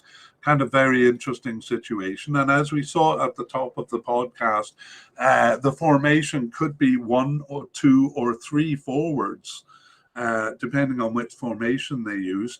It was Suarez and Cavani in the cup. And when it was a single forward, it was Cavani. I think Suarez missed one of the games in the cup there. But a lot of change after that. And it actually became quite complicated, but a lot of change after the cup, with Cavani used only once and a variety of players given starts. Agustin Alvarez seemed to be making some inroads there before they eventually returned to Suarez as the forward. But under Alonso, more changes came under new manager Diego Alonso. So Nunez came in for a couple of games, and Cavani returned for some games, and Suarez's starts were dropping off. Anyway, overall, it was mostly those 3, Cavani, Suarez, and Nunez, with Maxi Gomez earning his second start in one of the friendlies, so he got a couple of starts. So very unclear up front, and you can kind of understand why. Of course, they would be tempted to use Suarez and Cavani, but if their form is dropping off, do they continue with them, or do they go with the new forwards coming in? That's one of the things we'll talk about when we consider some team notes. And we actually are moving on to that section of the podcast because we've completed the player-by-player review for the forwards. And so let's move on to the last section of the podcast, which is some kind of notes, some discussion of the squad, is what we start with. No, we start with my shirt. Okay, I'll admit I had a bit of trouble finding a shirt for this one. The only shirt I have with the sky blue in it is Argentina, and I'm sure I would get angry comments from listeners if I presented Uruguay with Argentina's shirt on. So I went for the neutral white. I'm going to claim that this is a replica of Uruguay's away shirt in the 1936 Copa America. Well, okay, I'm just making that up. I have no idea. The truth is, I don't have anything that was suitable for Argentina, so I just went with white, hoping that people would buy it as an away uniform in a distant cup. Sorry, Uruguay, I will work on that. Okay, let's look at some notes. We'll kind of return to the notes we started with above. And we did note that Uruguay punches well above their weight, a country of just 3.5 million people, which is very small. And yet they have 2 World Cups under their belt. They've done well in World Cups, and are tied with Argentina for the most regional cups, the most Copa Americas. We won't go through all that detail again. We also noted that Uruguay's success kind of undulates, many times coming back to good finishes in World Cup and in regional cup play, but also suffering some troughs. So undulating Uruguay is how I've titled that. But we'll focus more now here on the more player-related issues. And the one that I've mentioned several times throughout the player-by-player podcast is aging stars. So, Edinson Cavani, Luis Suarez, defender Godin, goalkeeper Muslera, Martin Cáceres. All of these players have been big players for Uruguay, but all of them well into their 30s now, and a bit of a question as to whether the new manager should use them or kind of seek out younger players. And they have done a good job bringing in younger players, but no one of the status of these players. So hopefully Uruguay will hope they have one more cup in terms of good performances for them, but a bit worrying as their performance and club affiliations have kind of dropped off as they reach their mid-30s. So this is a passing generation for Uruguay, and perhaps best represented by the longtime manager Oscar Tabarez, having been replaced in 2021. And so as I said before, he was the guiding them through qualification here, but a loss to Bolivia after 8 games saw them in 7th place. So that was alarming. So they let him go and replaced him with Diego Alonso, who we met in the player-by-player. I won't give the details on him, but I don't think I did mention this before. He won the last 3 games, so he led them to victory in the last 3 games and a 3rd place finish, automatic qualification in that group. So a really good start for Diego Alonso. We kept a close eye on the changes that he made as we went through the player-by-player analysis in the full version of the podcast, and he's done quite well at injecting some youth into the squad, something they're definitely going to need after this tournament. But he still seems quite reliant on the veterans. Again, Luis Suarez still their highest scorer in qualifying, and Darwin Núñez actually not used that much.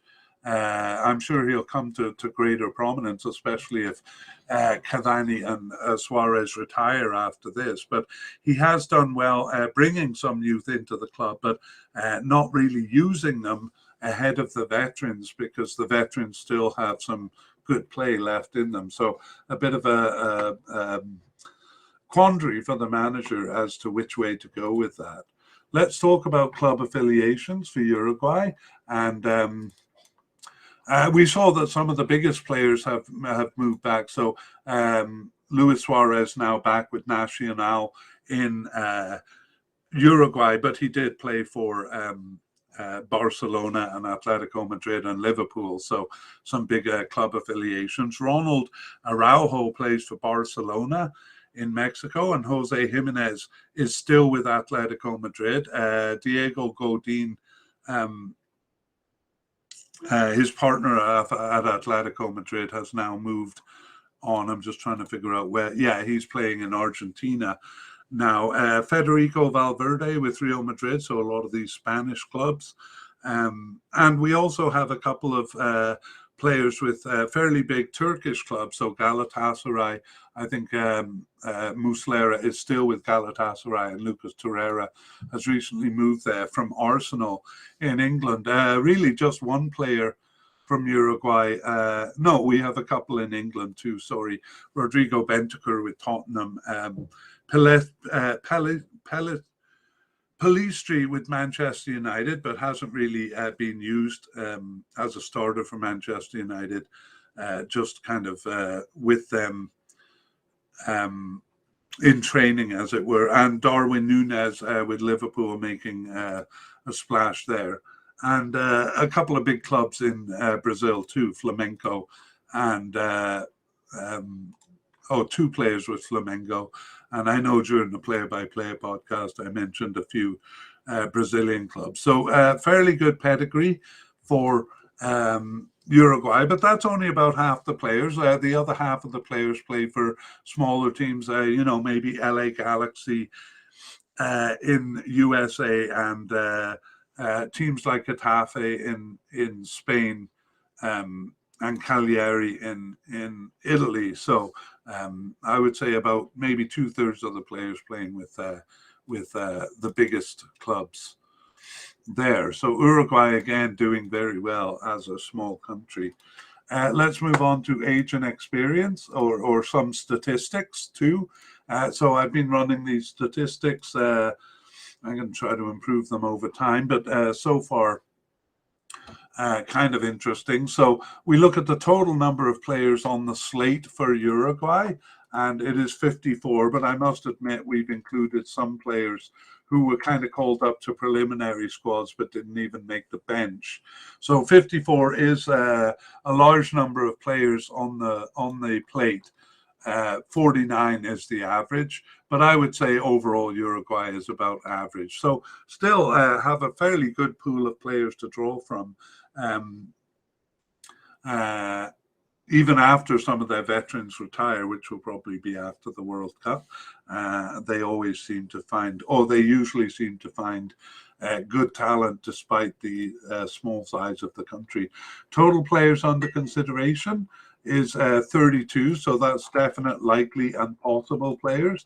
So again, a good number of players to draw from there, and total players in definite or likely categories, 24. So I would say the team is mostly decided. They have a few decisions to make. We can roughly say that they have to fill 2 positions from the 32 players. So 32 minus 24, 2 positions from those 8 players. Although there will probably be a couple of injuries and a couple of players in good form which make it into the final picture. So not much of a selection problem for Uruguay. In terms of the demographics of the team, the average age is 27.6.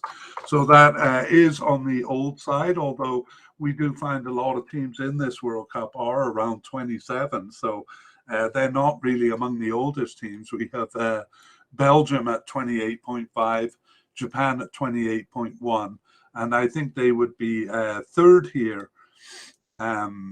Although South Korea and Brazil are also at 27.6. But yeah, a fairly mature squad. That's going to go down a lot after the World Cup when some of their oldest players retire. And I will tell you how many there are. So we have 5 players, and 5 of their biggest players too, at 35 or older. So that's Cavani, Suarez, Cáceres, Godin, and Muslera, all 35 or 36 years old. And then we have 8 players who are 30 or older. And then we have 5 players who are 23 or younger. Yeah, so we're going to see probably, I wouldn't be surprised if all 5 of those players who are 35 or older retiring after the Cup, which will bring down their average age. But as we've said, it looks like they have been doing fairly well bringing youth into the squad. Well, that age gives them a great maturity in terms of experience. And we know that Uruguay's players have been very steady, so not a lot of players coming in and out. So those players have been playing a lot of their games. So the average caps is 43.5, and I do think that may be the most experienced team in terms of caps. The average is 30.2, so they are far above average. And the only ones close to them is Portugal at 40.2. They have an average of 43.5 caps per player. So by far the most experienced team in terms of national caps in the World Cup here. In terms of goals, they have a total of 172 goals among the players here. That stat doesn't mean that much in itself. But we've been 172 goals. We've kind of reduced this to the total number of goals per cap and comparing teams on that basis. And they are at 14.1%.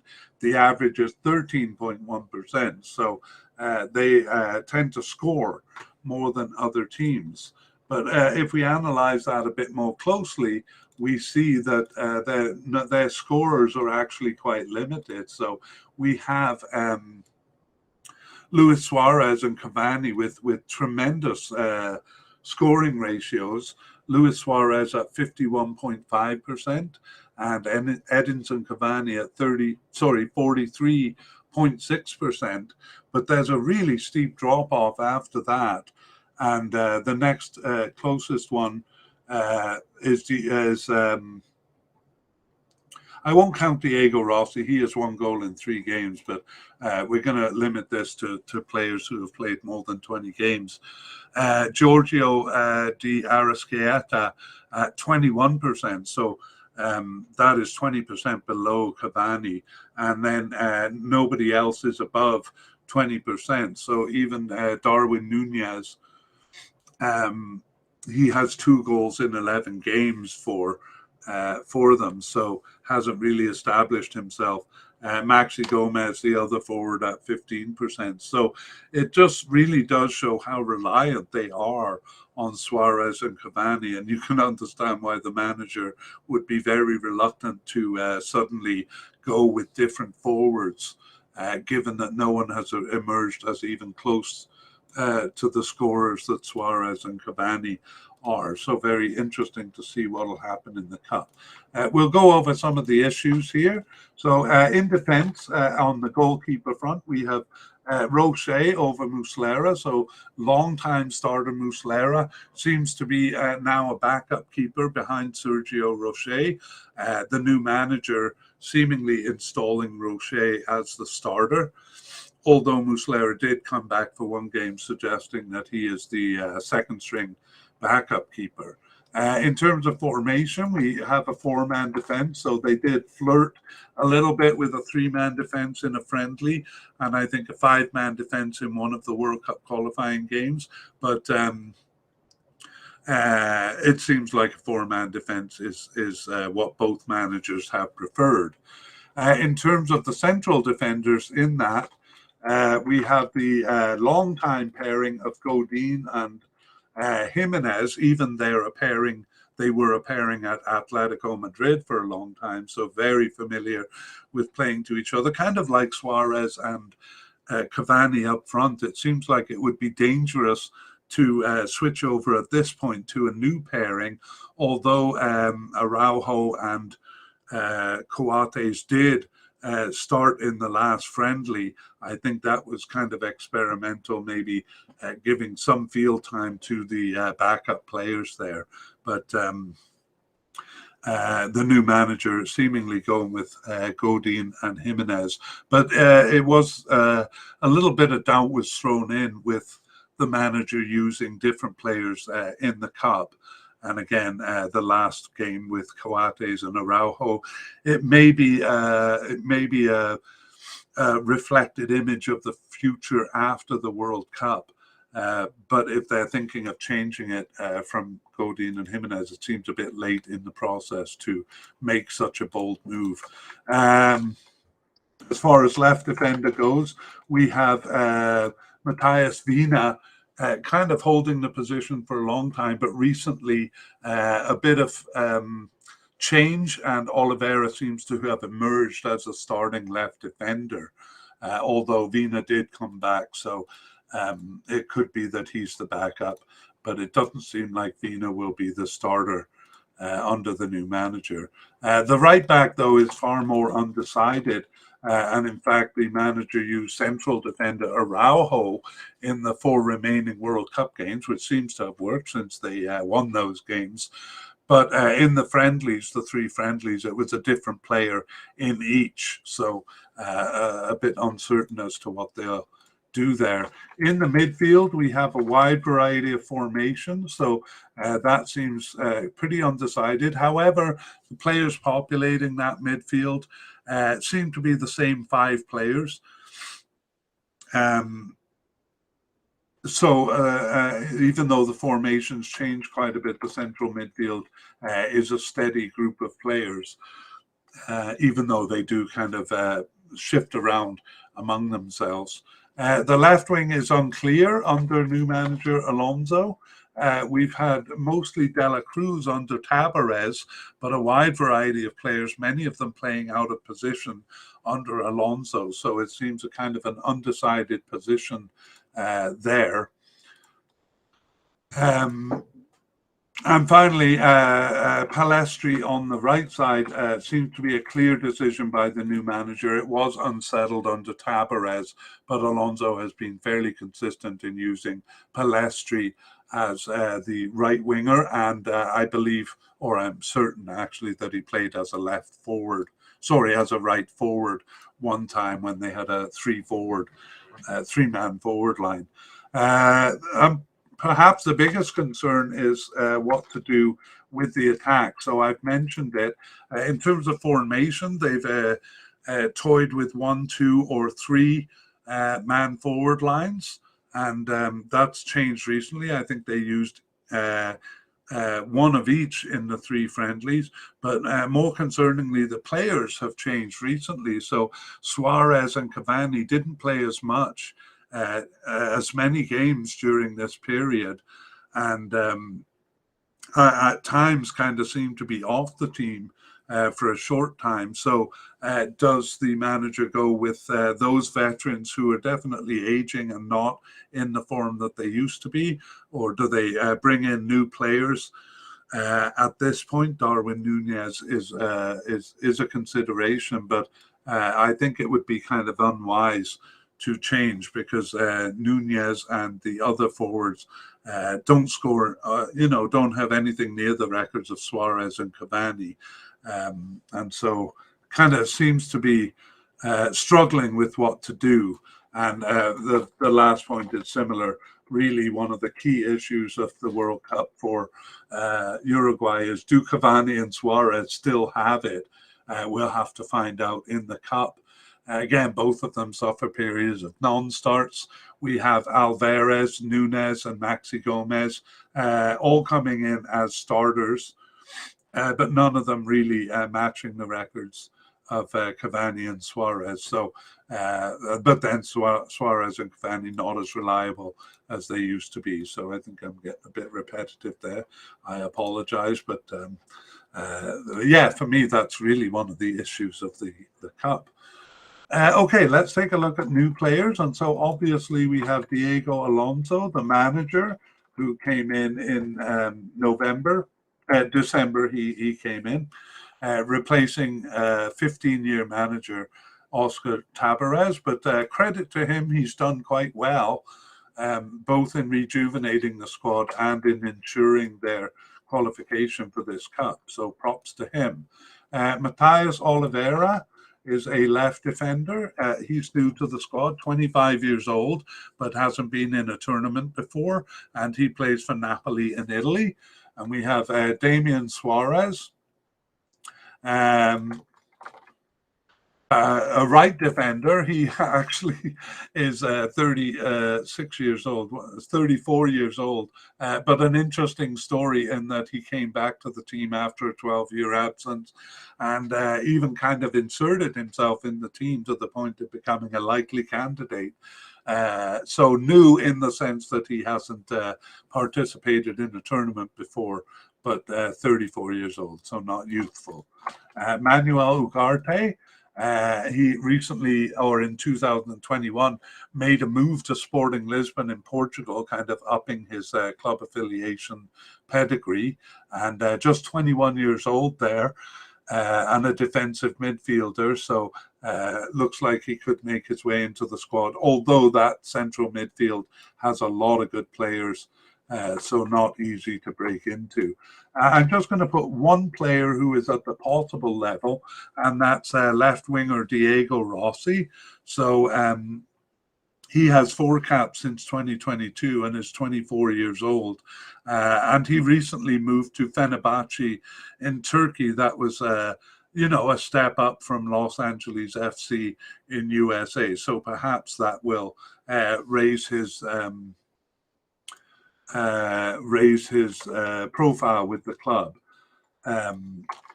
Facundo Pellistri, as we saw, seems to be a favorite of Diego Alonso, and has been installed as a right winger or perhaps even a right forward.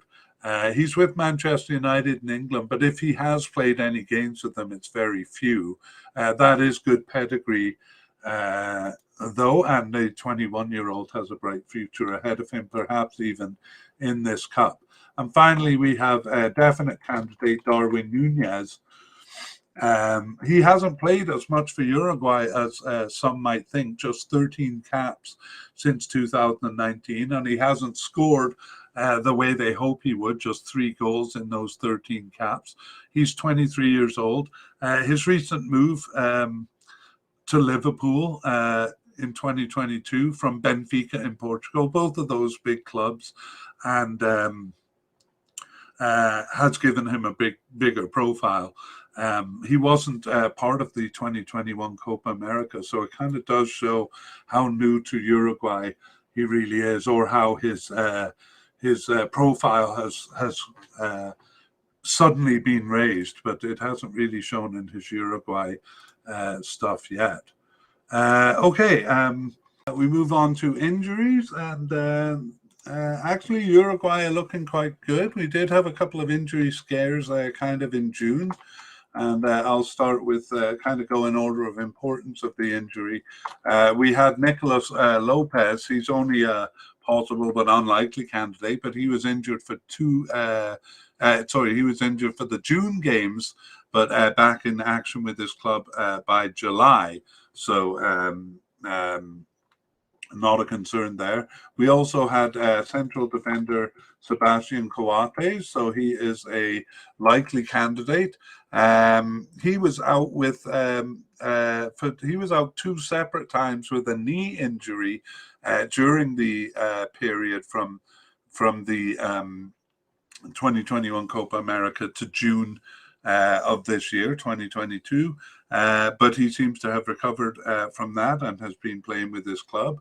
And then, worryingly, Darwin Nunez was out for the last match in June 2022. out with just a knock, actually, and he was playing for his club in August, so it doesn't seem to be a concern there. And finally, Rodrigo Bentancur, a very similar situation. He was out with a back problem, so a bit more of a concern in terms of the type of injury, out with the back problem for the June games, but back with his new club in August, both Bentancur and Nunez joining English clubs there and back in action in August. So, so far so good for Uruguay, but we'll update any injuries that come in the update podcast. So those will be injuries closer to the Cup. Notable absences, well, Oscar Tabarez, the 15-year manager, notably absent. We talked about him above, so won't repeat it here, but a big change for them. Martin Campagna is one of two goalkeepers who, steady backup keepers for the Uruguay national team through several tournaments, but never actually saw any action. So Martin Campagna was a backup keeper from the 2016 Copa Centenario, in the 2018 World Cup, and 2019 and 2021 Copa Americas. Couldn't get past Fernando Muslera, who was a starting keeper, so didn't see any action in those tournaments, but now out of the picture. And similarly, Martin Silva, in the same boat. So he was with the team way back for the 2010 World Cup and called up for every tournament since then, except for the 2021 Copa America. So the 2019 Copa America, his last tournament, I think he got in one game in the 2013 Confederations Cup. Otherwise was just on the bench the whole time, but a steady backup keeper, now no longer on the team. Nicolas Lodera played with Uruguay from 2009 to 2019, earned 60 caps and 5 goals in that time, and never really kind of made it onto the team as a starter. And he missed the 2018 World Cup there, didn't make the final cut, but he was on the Copa America 2019 team. Anyway, kind of a familiar name for Uruguay fans, and Americans will know him as being with the Seattle Sounders for since 2016, but hasn't been selected for the national team since 2000. Christian Stuani with the team from 2012 to 2019, 50 caps and 8 goals. Still playing club soccer, but last played in the 2019 Copa America, and again struggled to get into the squad as a starter, so mostly as a substitute. But in many tournaments from the World Cup 2014 to the 2019 Copa America. Christian Rodriguez, Uruguay is losing their Christians. He was with the team from 2003 to 2018, 110 caps and 11 goals. 37 years old now, still playing club soccer in Uruguay, and with the team since the 2004 Copa America, believe it or not, all the way to the 2018 World Cup, but that was his last tournament. Maxi Pereira also, the World Cup was his last tournament. He was with the team from 2005 to 18, 125 caps, still playing club soccer also in Uruguay. And he was kind of a starter in his early years, the 2010 World Cup and the 2011 Copa America, more of a substitute after that. Perhaps not. Started some games in the 2014 World Cup, was a substitute by the 2018 World Cup anyway, and a fearsome defensive player, Maxi Pereira. So, yeah, a lot of those players were gone actually after the 2018 World Cup, and we're going to have a notable absences section at the next Copa America, because we expect some of their biggest names, Suarez, Cavani, Godin and Muslera, to retire after this World Cup. Okay, the last order of business is predicted starters. So I'll just go back and grab my list that we went through in the player-by-player podcast. And we've talked about Oscar Tabarez, no longer the manager after 15 years, and Diego Alonso coming in and getting off to a good start by qualifying them for the World Cup. And it is Diego Alonso who will take them through. For goalkeepers, we saw that Diego Alonso kind of inserted Sergio Roche ahead of Fernando Muslera. So we think Sergio Roche is now the starter and Fernando Muslera the backup keeper. And that is the goalkeeping situation. The most likely third keeper there is Sebastian Sosa as a possible candidate. For central defenders, we have three definite candidates in Diego Godin, Jose Maria Jimenez, and Ronaldo Araujo. Although Ronaldo Araujo played mostly as a right back in World Cup qualifying games, we have a likely candidate in Sebastian Coates. So we think all four of them will be there. But I think the manager would be silly not to go with Godin and Jimenez because it's a bit late to change it. Although Araujo and Coate did make inroads and actually started the last friendly in June as a pairing, I think it would be risky to make them the starting pair. However, I do think Araujo will get onto the field, perhaps as a right back or in something like a three-man defense, or maybe starting some games as a central defender, replacing Godin perhaps. As a left back, it kind of was Matias Vina under Tabarez, and Matthias Oliveira made good inroads under the new manager, and a bit hard to decide which of those it will be. So I'm going to put them in yellow. That's my hedging color. We also have Martin Cáceres, the veteran, as a likely candidate to make the squad, but probably not as a starter there. I suspect that the new manager might go with Oliveira, but Vina has a lot of experience, so we'll have to see. As a right back, it's difficult to say. As we said, the manager used Araujo as a right back, and we do have Damian Suarez as a likely candidate here, but really Guillermo Varela as a possible candidate, but a bit of a lack of candidates on this side. So it actually, I wouldn't be surprised to see one of the left backs, Vina or Oliveira, moved over, although the manager hasn't done that. So I would say Damian Suarez or possibly Araujo, but I'm not inclined to highlight Damian Suarez as a starter for the squad. So we're going to leave that one blank. For defensive midfielders, we have the young Manuel Ugarte as a likely candidate. And then for central midfielders, we really have a lot of candidates. Some of them we moved to left midfield and right midfielders during the discussion, but they are coded as central midfielders. I wonder if Manuel Ugarte is going to get a start with Sporting Lisbon. I wouldn't be surprised if the manager started him, but that's a tough group of veterans to break into for central midfielders, so I won't be brave enough to say Manuel Ugarte will be a starter. I wouldn't be surprised, though. Matthias Vecino, I think he'll be definite.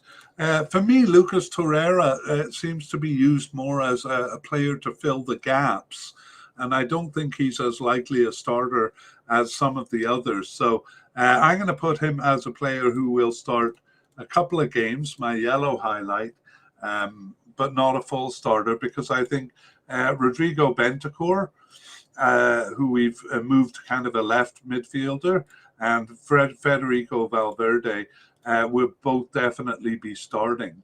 So we have a lot of players here, though. Vecino and Torreira as definite central midfielders, and Arambari and Goriaran as likely central midfielders, not starters, those two, though. And then we have Bentancur as a definite kind of left central midfielder, and Valverde as a definite right central midfielder. We also have Nahitan Nandez as a possibility I wouldn't be surprised if he's brought to the cup, but I don't see him as a starter. Left winger, it was Nicolas de la Cruz as a left winger, even a left attacking midfielder under Tavares, but he hasn't been as consistently chosen by the new manager. So I think this position is very much up in the air. We have possible candidates for Facundo Torres and Diego Rossi, and I really can't stake anyone as a starter over there.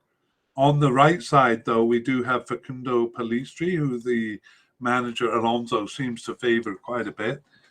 So I do think he will be a starter on the right side. And for attacking midfielders, well, they don't always use the position of central attacking midfielder, but when they do use it, Georgian Diarra is the one chosen for the position, and I believe he's been used as a right forward. So I think he's going to be a starter, at least sometimes, but I'll put him in green as a starter here. And wow, the forwards is very tough to decide. So we have Luis Suarez and Darwin Nunez as definite candidates to make the cup, and Edinson Cavani as a likely candidate to make the cup. And I imagine some of the possible, or even possible but unlikely given the lack of forwards, will be selected for the squad. Maxi Gomez as a possible, and perhaps Agustin Alvarez will make the squad because they're going to need a couple of more forwards. And really, Suarez and Cavani haven't started as regularly as they did when they were at their height of power. However, I think I'm going to say all three will get some starts, and I doubt that among the three of them they will choose the same starter all the time. Really, what I think is going to happen there is that they're going to try them out, see if Suarez and Cavani can bring, some of that old form, that great form into the cup. But if they find that their age is kind of catching up with them, switch to other forwards like Darwin Nunez. I wouldn't be surprised actually if they try out a couple of forwards in September if they have them available to them, because this does seem a bit lacking in terms of candidates. Okay, well, that brings us to the end of this podcast. Keep in mind, we're going to be doing an update probably in mid-November there once the teams' squad lists are published and the final squad is decided upon. Meanwhile, please keep an eye on us at Soccerphiles Canada. Oh, I'll show the picture on the thing here on the screen for YouTube watchers. Keep an eye on Soccerphiles Canada, that's Soccerphiles with a PH in the middle and an S at the end, and our website, soccerphiles.captivate.fm. And please check our show notes for links and information. There's links to previous podcast series and information about this podcast to help you navigate it. Meanwhile, thank you very much for listening, and I hope you will enjoy the World Cup and listen to our next podcast. Bye-bye.